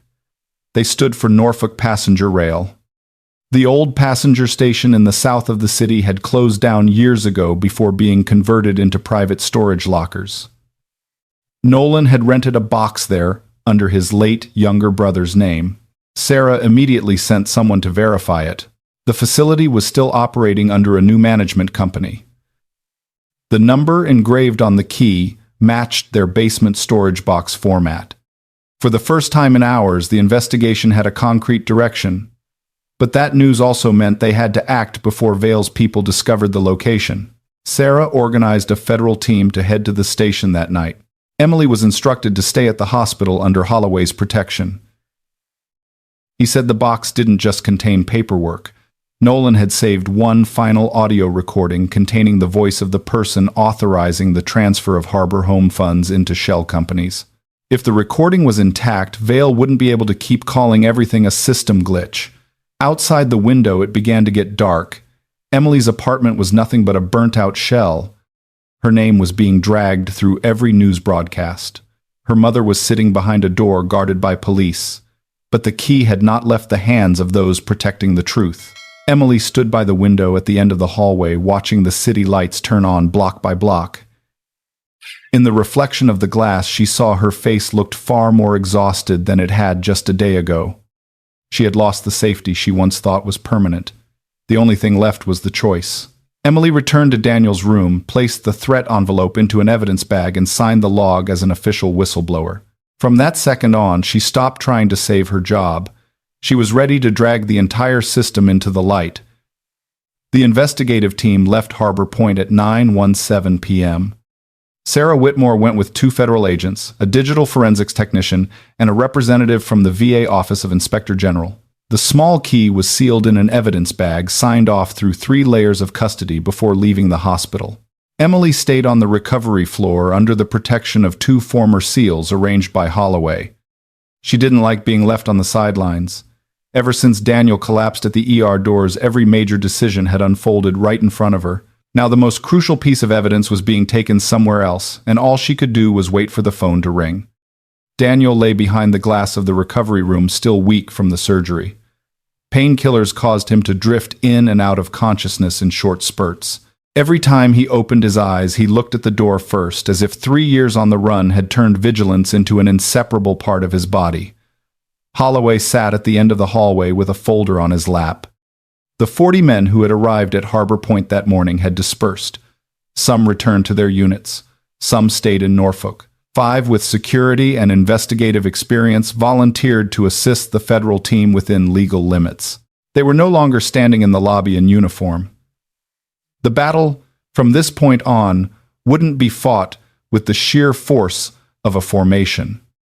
It would be fought in files, server logs, sworn affidavits, and signatures once hidden behind the system. At nearly 10 o'clock, Sarah called. The old Norfolk passenger rail station was located in the industrial park south of the city, less than 2 miles from the port. The main building had been closed for a long time, but the basement had been renovated by a private company into a record storage and safe deposit facility. The number on the key led them to box 417. The lock hadn't been tampered with. The security seal from 3 years ago was still intact. Inside was a black metal box, 2 encrypted hard drives, a digital voice recorder, 4 stacks of contracts, and an envelope with Daniel Mercer's name on it. Sarah hadn't opened the envelope. She wanted Daniel present, or at least to give explicit consent before anyone read its private contents. But the rest had been immediately transported to the Federal Field Office's forensics lab in Norfolk. Emily looked through the recovery room glass. Daniel wasn't alert enough yet to sign any documents. Sarah said they could wait. The risk was that Vale and his associates would use that time to delete more data pressure witnesses or cook up a new story. Emily asked if the voice recorder was still functional. Sarah replied that the device had its own backup power. The files inside hadn't been opened, but the creation date matched the week Nolan Pierce died. The call ended with a request Emily had to draft a full written statement from the moment Daniel appeared at the hospital doors until she signed on as an official whistleblower. She needed every detail: who stood where, who said what orders appeared on the monitors, who was present when the sedative was prepared, what time the gurney's route was changed, which documents Vale touched. Things that had slipped by in minutes of chaos now had to be recorded with enough precision to withstand a courtroom cross-examination. Emily was taken to a small conference room at the end of the 6th floor. The room had no windows. On the table were only a voice recorder, bottled water, and a stack of blank paper. An investigator sat across from her, asking her to recount everything from the beginning without looking at notes. Emily started with the thud outside the glass doors. She remembered the wet jacket, the color of Daniel's lips, the way the guard grabbed his arm, the no results found text on the intake monitor, the ID badge taken off her neck. She spoke steadily, slowly, and made no attempt to make herself sound braver. When she got to the order transferring Daniel to the psych facility, the investigator stopped and asked who saw the signature timestamp. Emily named the attending doctor, the charge nurse, and the young nurse standing near the computer. When she got to the syringe, she clearly stated the drug name, the dosage, the patient's blood pressure, and Vale's electronic signature. Every detail transformed that night from a moral tale into a verifiable chain of conduct. After nearly 2 hours, the statement was complete. The investigator asked her to read over every page. Emily corrected 3 timestamps, added the name of a security guard, and confirmed her signature at the bottom. When she left the room, the clock had passed midnight. Holloway was still waiting in the hallway. He handed her a cup of hot coffee and told her they had found Marcus Reed, not in Virginia. Marcus was living under an assumed name in a small town in West Virginia, working as a maintenance man for a private logistics warehouse. After Nolan died, he vanished from Norfolk, cut off contact with former colleagues, and hadn't used his social security number for nearly 2 years. A federal agent managed to contact him through his older sister. Marcus refused to talk over the phone. He only asked if Daniel was still alive. When it was confirmed, he agreed to come to Norfolk on the condition that his family be given protection. The next morning, Sarah returned to Harbor Point with the metal box and the first batch of forensically processed documents. Daniel was lucid long enough to sign the consent form to open the envelope bearing his name. Inside was a letter Nolan wrote 3 days before he died. The handwriting was neat, unhurried, as if the writer had tried to remain calm while knowing full well he was being watched. Nolan stated he had discovered that Harbor Home wasn't underfunded as reported. The program received full federal grants for transitional housing, psychological treatment, and job training. However, the bulk of the payments were routed to 6 private companies that only existed on paper. Those companies used addresses, matching abandoned houses, rented P.O. boxes, and unstaffed law offices. Real veterans' names were used as the basis for disbursement. Afterward, their files were shifted to an ineligible for verification status, making it nearly impossible to trace the money back. Daniel noticed the anomaly when 3 men who had served with him were denied housing, even though the system showed they had received full support for months. He went to Nolan. Nolan started backing up the data. Marcus Reed, who was in charge of contract security at the time, helped them pull access logs and records from the archives. Then a Harbor Home employee died of a drug overdose. When they have a Homblem 70W2, another went missing. Nolan was in a car crash. Marcus fled. Daniel's file was sealed, his benefits cut, and he was slapped with a delusional disorder diagnosis after a psychiatric evaluation that lasted less than 20 minutes. The letter ended with a short sentence. "If I am not alive to speak, let the data speak for me." The technician cracked the first hard drive around noon. Inside were monthly payment ledgers, contract copies, and a list of over 200 veterans. Many of them had lost their homes, lived in their cars, or bounced between temporary shelters while Harbor Home continued collecting money on their behalf. The second hard drive contained internal emails. Richard Vale's name appeared multiple times. He approved purging admission statuses, ordered sensitive files moved to offline storage, directed the PR department to avoid using the word homeless in public reports. Several emails were sent to the account of a contractor named Blue Harbor Consulting. This company received over $8 million over 18 months. The legal owner was Vale's brother-in-law. Sarah read through each document but was in no rush to declare they had enough evidence. Experience told her a major case rarely collapses due to a lack of truth. It collapses because the chain of custody is flawed, a witness is discredited, or a critical detail can't be proven in court. She ordered all devices to be copied to forensic standards. Every record generated a hash code. Every person who touched a document signed for it. No one was allowed to take copies outside. Meanwhile, the tech team at Harbor Point recovered the deleted server logs. They discovered Vale's admin account didn't just lock Daniel's file. It had accessed hundreds of medical records over 3 years. Many files subsequently had their admission dates, altered diagnoses, deleted, or were shifted to the unverified category. Some patients had died before receiving support, yet the hospital continued submitting billing claims in their names. The fraud model gradually materialized. Harbor Home didn't fail due to poor management. It was designed to fail in the public eye while the money kept flowing through prearranged contracts. Vulnerable veterans became accounting tools. The fewer people with clear paperwork, the easier it was to use their names without fear of complaints. Daniel wasn't erased because of a system error. He was eliminated because he saw that structure. Later that afternoon, Marcus Reed arrived in Norfolk under federal escort. He was thinner than his profile photo, his hair almost entirely gray, and he constantly checked the doors. Even though he had left Harbor Point 3 years ago, the fear still clung to his every movement. Marcus met Daniel in the recovery room. The two men looked at each other for a long time. No one hugged. No one offered grand speeches. Daniel simply held out his hand. Marcus took it. It was the handshake of two men who had survived the exact same truth but had paid the price in two completely different ways. In the interview room, Marcus stated that Vale had once ordered him to wipe the cameras in the Harbor Home archives. When he refused, he received a photo of his daughter walking to school along with a handwritten address. Nolan told him to leave the city. 3 days later, Nolan died. Marcus took a copy of the access logs and hid it in his sister's safe. The log showed Vale entering the archives at 2:13 a.m., the day before Nolan's crash. He left with 2 boxes of documents. Marcus also kept a voicemail. In it, Nolan said he had met with Vale and was told to drop the audit.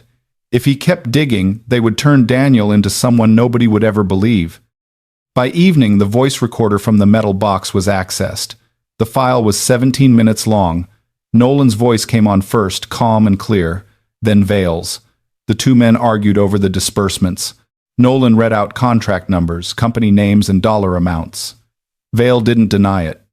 He said the program needed practical adjustments to maintain the funding stream because the vast majority of the homeless were incapable of tracking their own benefits. Nolan asked what would happen if Daniel leaked the evidence. Vale replied that a homeless man with PTSD and a history of disruptions couldn't win against a federal hospital. Then he added, "We don't need to prove Mercer is lying. We just need to make sure people no longer want to listen to him." The forensics room fell silent after the recording ended. Emily sat at the far end of the table. She had heard that exact same logic at work on the very first night. When Daniel fought back against an improper hold, they called him violent. When he spoke of Harbor Home, they called him paranoid. When she saved him, they called her a security risk. The truth wasn't buried by one massive lie.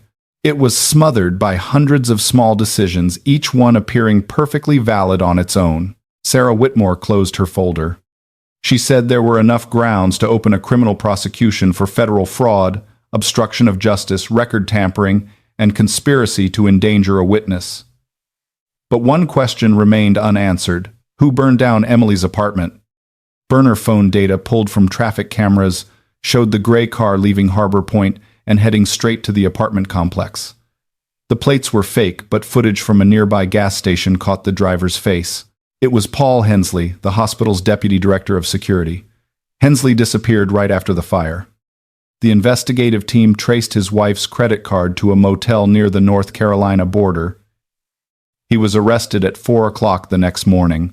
Inside his car were an empty gas can, a burner phone, and a list of addresses for Emily Marcus and 3 former Harbor Home employees. When presented with the evidence, Hensley lawyered up. 6 hours later, he agreed to cooperate. Hensley confessed that Vale ordered him to retrieve the key scrub Emily's personnel file and apply enough pressure to force her out of the investigation. Vale didn't explicitly give the order to burn the house down out loud. He merely said that no documents inside that apartment could survive until morning. That testimony closed the loop. From the admin account, the shell companies, the sedative order, the patient transfer, the edited video footage, the forged disciplinary records, the fire. Every single string led back to the exact same office. Sarah filed for an arrest warrant and expanded search warrants. By the end of the week, the Harbor Point Board of Directors was summoned for an emergency meeting. Vale was suspended, but he didn't show up. His private attorney announced that his client was receiving treatment for exhaustion and was currently unavailable for comment. Nobody believed he was exhausted. Vale was buying time. That evening, Emily was relocated to a safe room in the Navy Lodge. She sat by the window, watching the lights of the Norfolk port reflect off the water. Her phone had been replaced with a secure device. She only had a few changes of clothes brought over by coworkers. Everything that once made up her normal life had been completely upended. But for the first time since the night Daniel showed up, she knew the truth no longer rested in the hands of one person. It had been backed up, sealed, authenticated, protected by the testimonies of people who had once stayed silent out of fear. The next morning, Sarah called Emily and Daniel into a secure briefing room at the hospital. Daniel was wheeled in, still sporting an IV line in his arm. Holloway walked behind him. Marcus sat across the table, his signed affidavit in front of him. Sarah placed 4 folders in the center of the table. She announced that an emergency federal hearing would convene in Richmond. Daniel would testify about Harbor Home. Marcus would corroborate the destruction of evidence. Emily would present what happened the night the hospital tried to force Daniel out. Nolan's recording would be played in open court. Vale would get the chance to deny it all in front of the board, the prosecutors, the media, and the families of the veterans whose names were exploited for profit.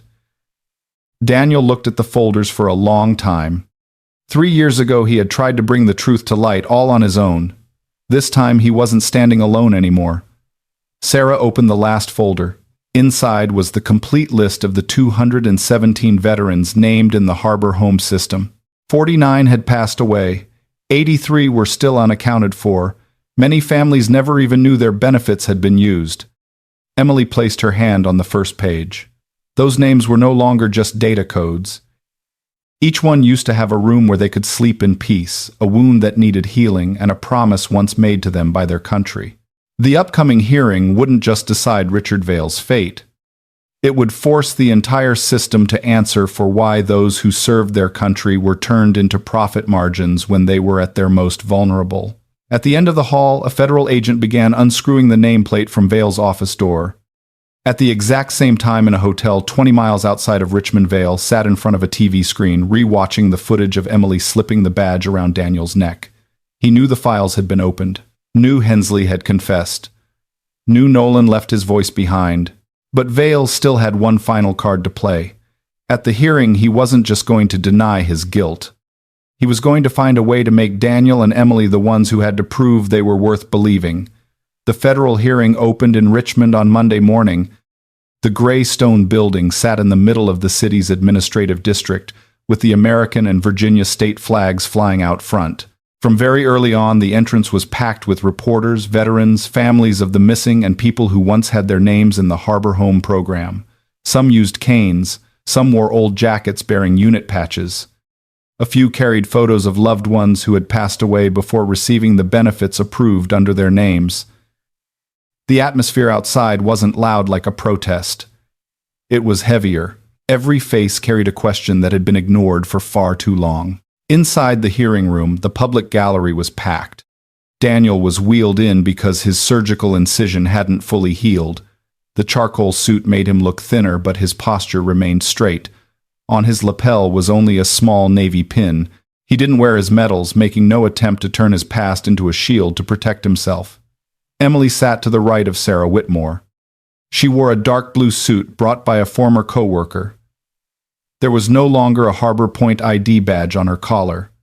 The nursing board still hadn't reinstated her license, and her apartment remained sealed after the fire. All she had on the table was her signed statement, her scorched ID badge, and a file documenting the decisions made the night Daniel arrived at the hospital. Marcus Reed sat in the witness row.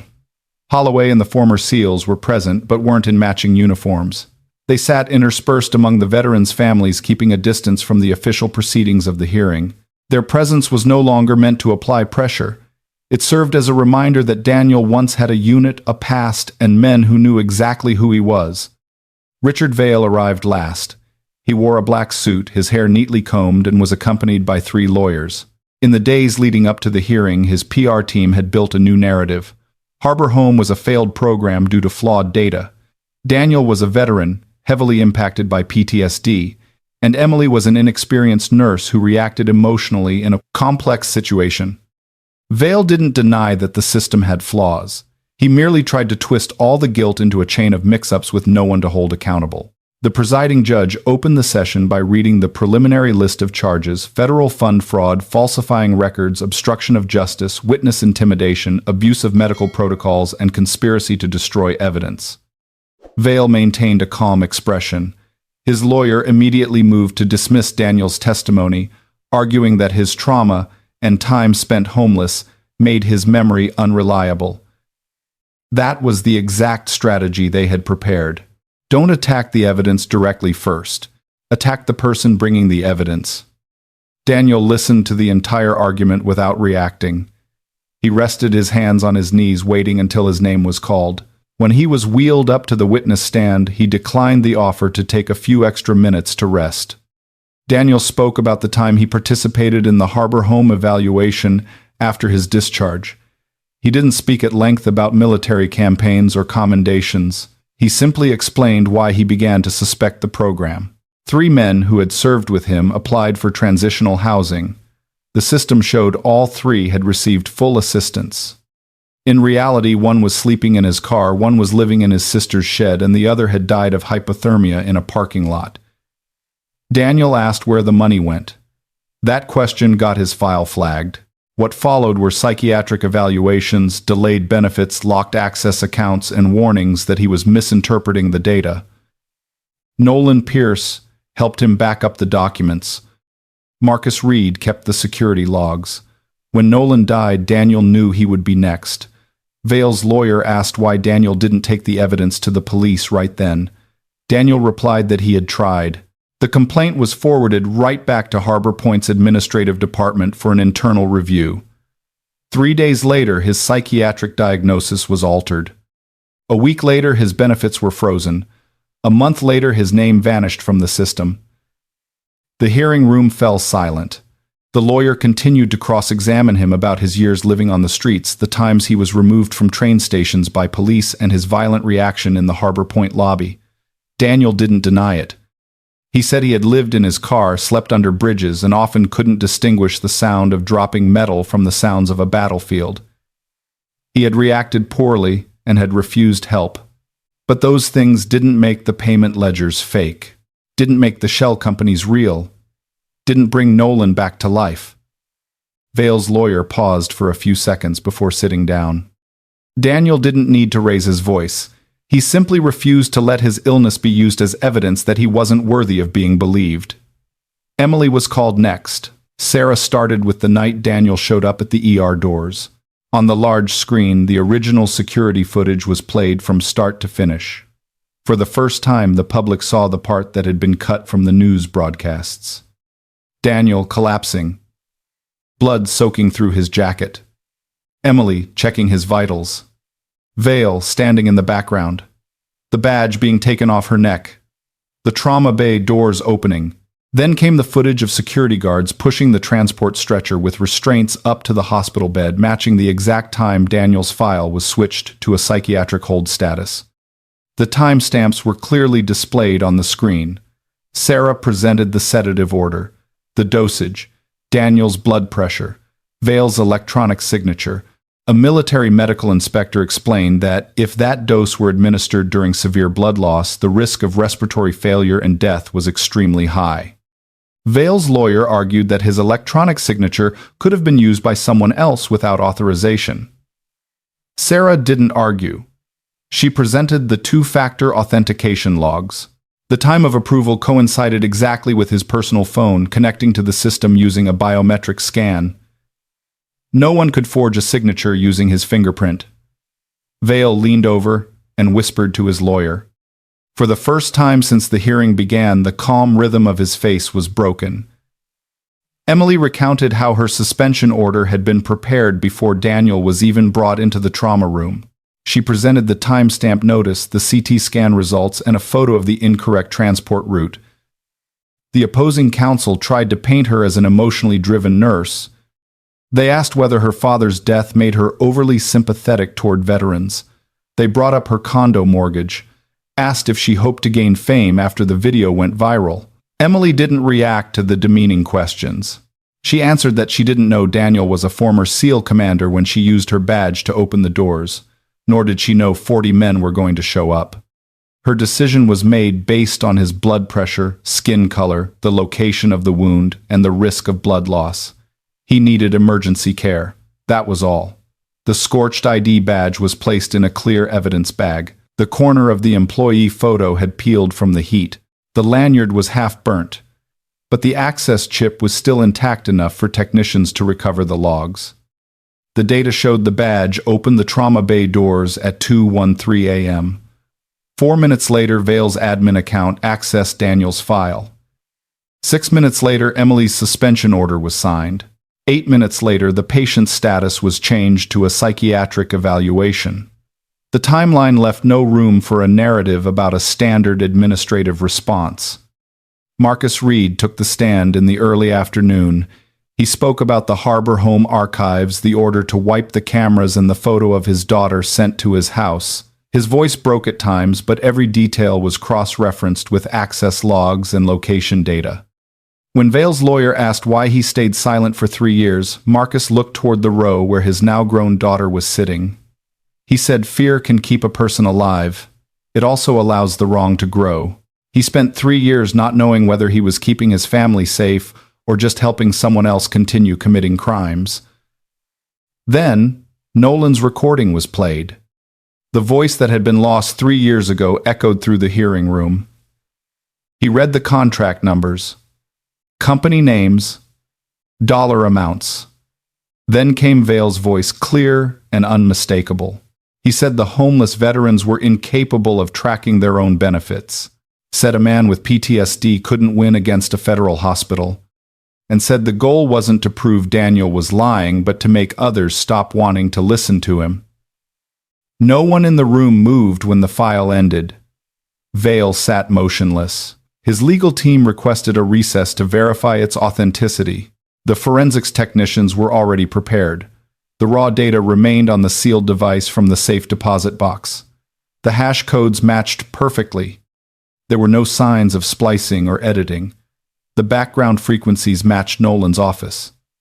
The copy from Marcus's voicemail contained the exact same conversation at a lower audio quality. 2 independent sources confirmed the exact same content. Sarah opened her final folder. She presented the list of 217 veterans. Each name was placed next to the funds withdrawn and the actual real-world status of that person. 49 were dead. Some died in homeless shelters. Some died in civilian hospitals from lack of timely treatment.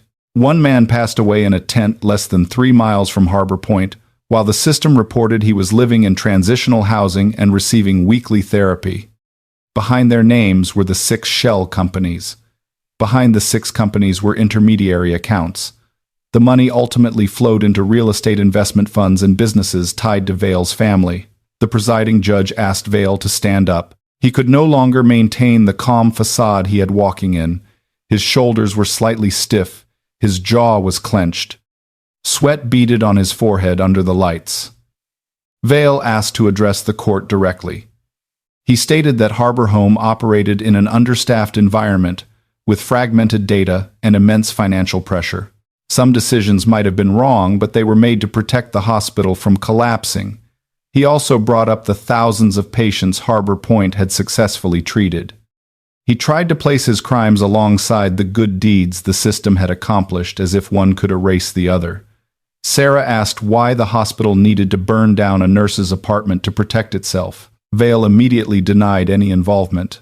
Paul Hensley's testimony was introduced, along with the phone data, gas station camera footage, and the gas can found in his car. Hensley confirmed he received orders to retrieve the key and ensure all documents in Emily's apartment ceased to exist by morning. Vale's lawyer objected to the interpretation. Sarah presented an encrypted text message recovered from the burner phone. Its contents were just 2 lines. "She has the key. Do not let the evidence survive until dawn."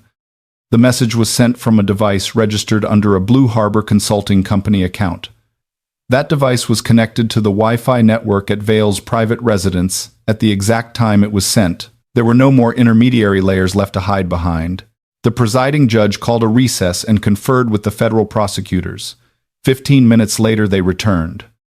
Vale was ordered to surrender. His passport was suspended from all duties at Harbor Point and was informed of an active federal arrest warrant for charges of fraud, obstruction of justice, falsifying records, and conspiracy to endanger a witness.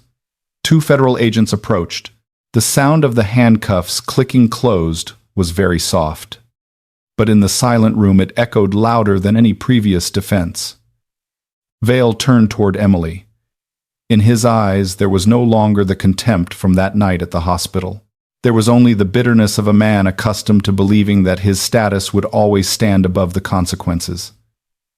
Emily didn't look away. She also didn't say anything. Not another word was needed to make him any smaller. The truth had already done that. As Vale was led down the center aisle, reporters raised their cameras.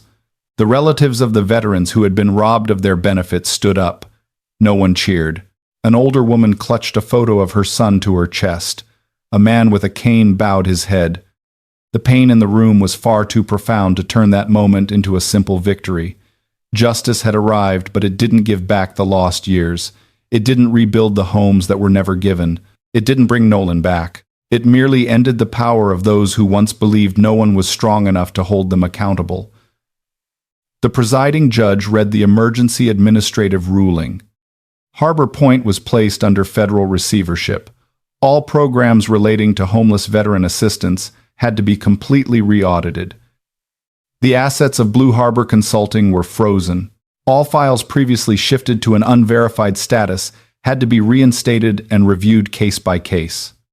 The Virginia Board of Nursing received a request to lift Emily's emergency suspension as the initial complaints were based on forged documents. Daniel Mercer's name was restored in the veterans system, along with his entire service record that had been concealed. When the hearing concluded, Daniel was wheeled out into the hallway. The 40 men who had served under him stood lining both sides of the walkway. They didn't offer a formal salute this time. Each man simply placed a hand on his shoulder as the wheelchair rolled past, a silent acknowledgement that he had returned. Emily walked behind Daniel. Out on the courthouse steps, dozens of veterans were waiting. Some of them had once had their names on the Harbor Home list. They didn't know how to thank her because she had never promised to save them all. She had only opened a door for one man. But through that door, the buried names found their way back into the light. Daniel stopped his wheelchair in front of Emily. He pulled a small box from his jacket pocket. Inside was her ID badge, cleaned and placed inside a clear plastic case. The scorched edge remained intact. He handed it back to her. Not as a souvenir of the night she violated protocol, but as proof that there are times when a badge is only truly meaningful if the person wearing it dares to use their authority to save a life. Behind them, the courthouse doors closed. Veil had been taken down the private exit reserved for defendants. The criminal sentences would still have to wait for the trial process, but his power ended that very day. Emily looked at the badge in her hand. She didn't yet know if she would return to Harbor Point or choose a different path. Daniel still needed months to recover. Marcus had to start a new life under protective custody. Nolan's family still had to receive the truth about his death. The losses couldn't be healed right away, but for the first time the future no longer rested in the hands of those who profited from silence. It belonged to those who had dared to speak up. 6 months after the Richmond hearing, Harbor Point VA Medical Center no longer looked like the place Emily had walked into on that night shift. Richard Veil's nameplate had been removed from the administrative floor.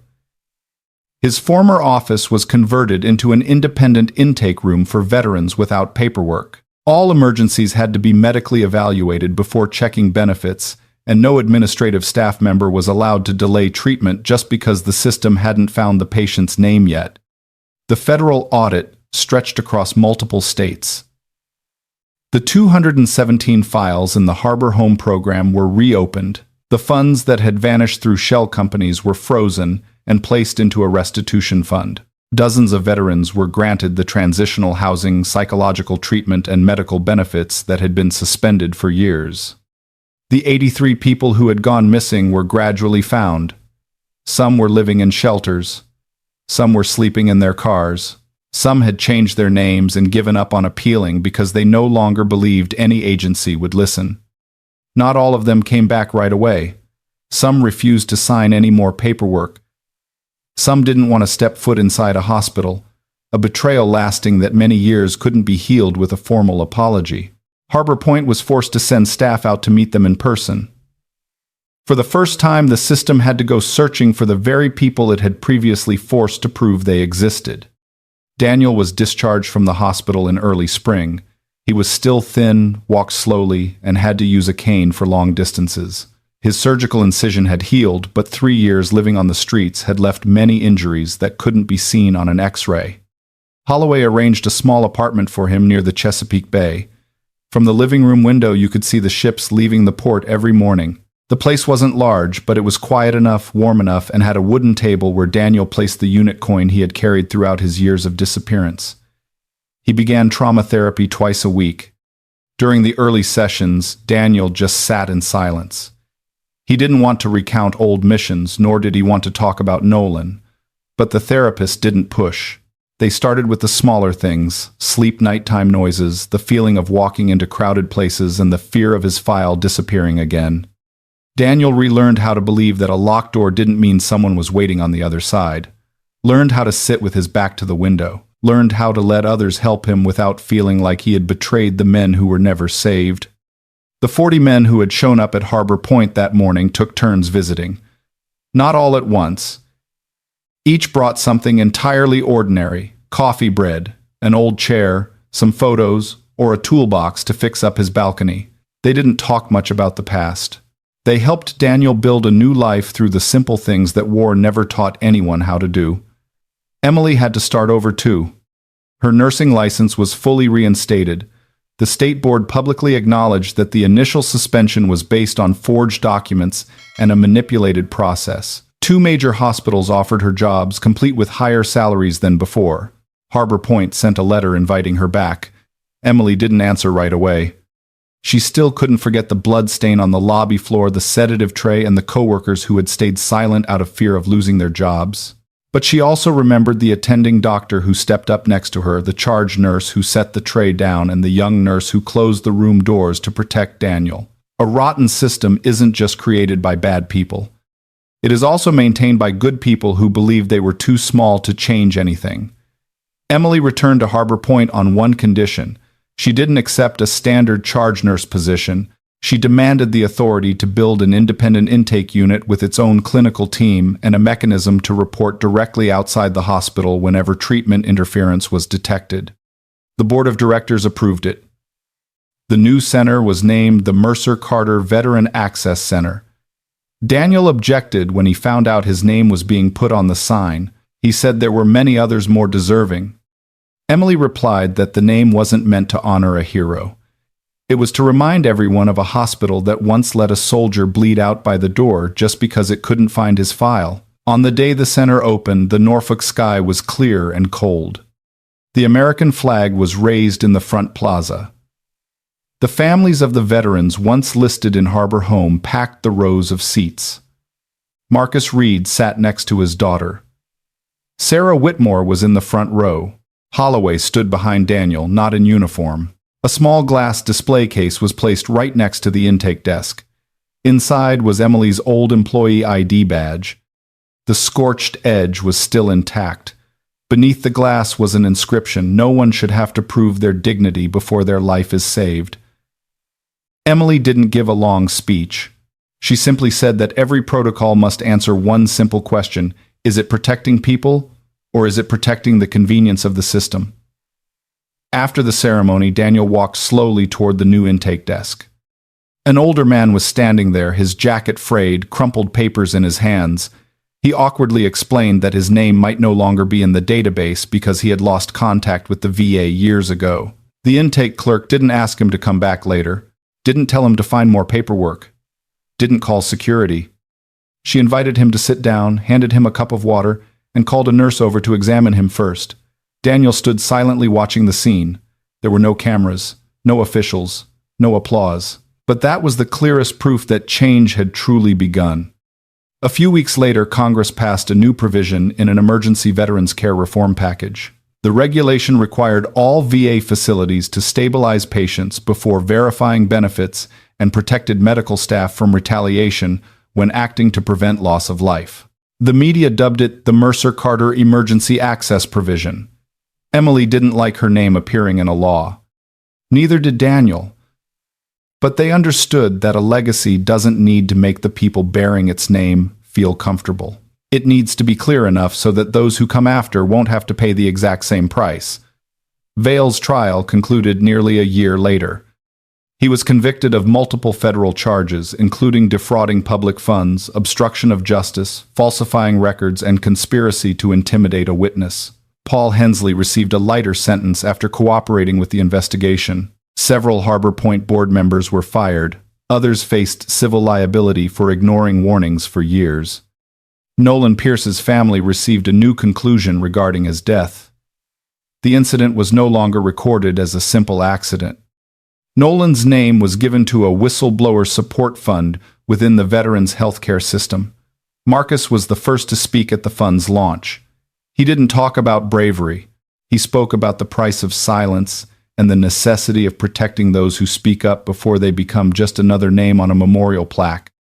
Emily kept the burnt apartment as part of the legal record until the investigation was over. Afterward, she never went back to live there. She moved to a small house closer to her mother but continued working in Norfolk. In her new living room, her father's old armchair was missing. That object was lost in the fire. Daniel found a very similar chair at a thrift store. He fixed the armrests himself, refinished the wood, and brought it over to place by Emily's window. On the underside of the chair, he attached a small metal plate engraved with Thomas Carter's words, "A life does not lose its value just because the system no longer remembers its name." Emily didn't ask Daniel where he remembered that quote from. She simply placed her hand on the smoothed wood and let the silence answer for her. A year passed since that night at Harbor Point. On the exact first day of the month, Daniel woke up before dawn. He opened his balcony door, watched the first light spill across the bay, and sent the familiar signal to his old unit. This time, the message wasn't to notify them that he was still alive. He wrote that he had come home. 40 replies appeared almost simultaneously. Daniel put his phone down, held his unit coin, and looked at the photo of him standing next to Emily at the center's opening ceremony. The man in the picture was still thin, but his eyes no longer had to scan for an exit. Over at Harbor Point, the morning shift began. Emily walked through the doors that had once been locked in front of Daniel. The new badge around her neck had a small line beneath her name, Clinical Director, No Veteran Turned Away. Out in the lobby, a young nurse was sitting at eye level with a newly admitted veteran. She kept her voice slow, called out every movement in advance, and kept the exit within his line of sight. Emily didn't intervene. She just stood there for a few seconds, then kept walking. Doing the right thing no longer depended on her alone. That was the deepest kind of healing. An act of kindness can save a person for one night, but when that act becomes the way an entire system treats people, it can save those who never even knew the name of the person who started it all. Thank you for staying with us to the end of the story. If Emily and Daniel's journey makes you believe that an ordinary person can still change an entire system, hit the notification bell to join us in our next story about courage, honor, and justice.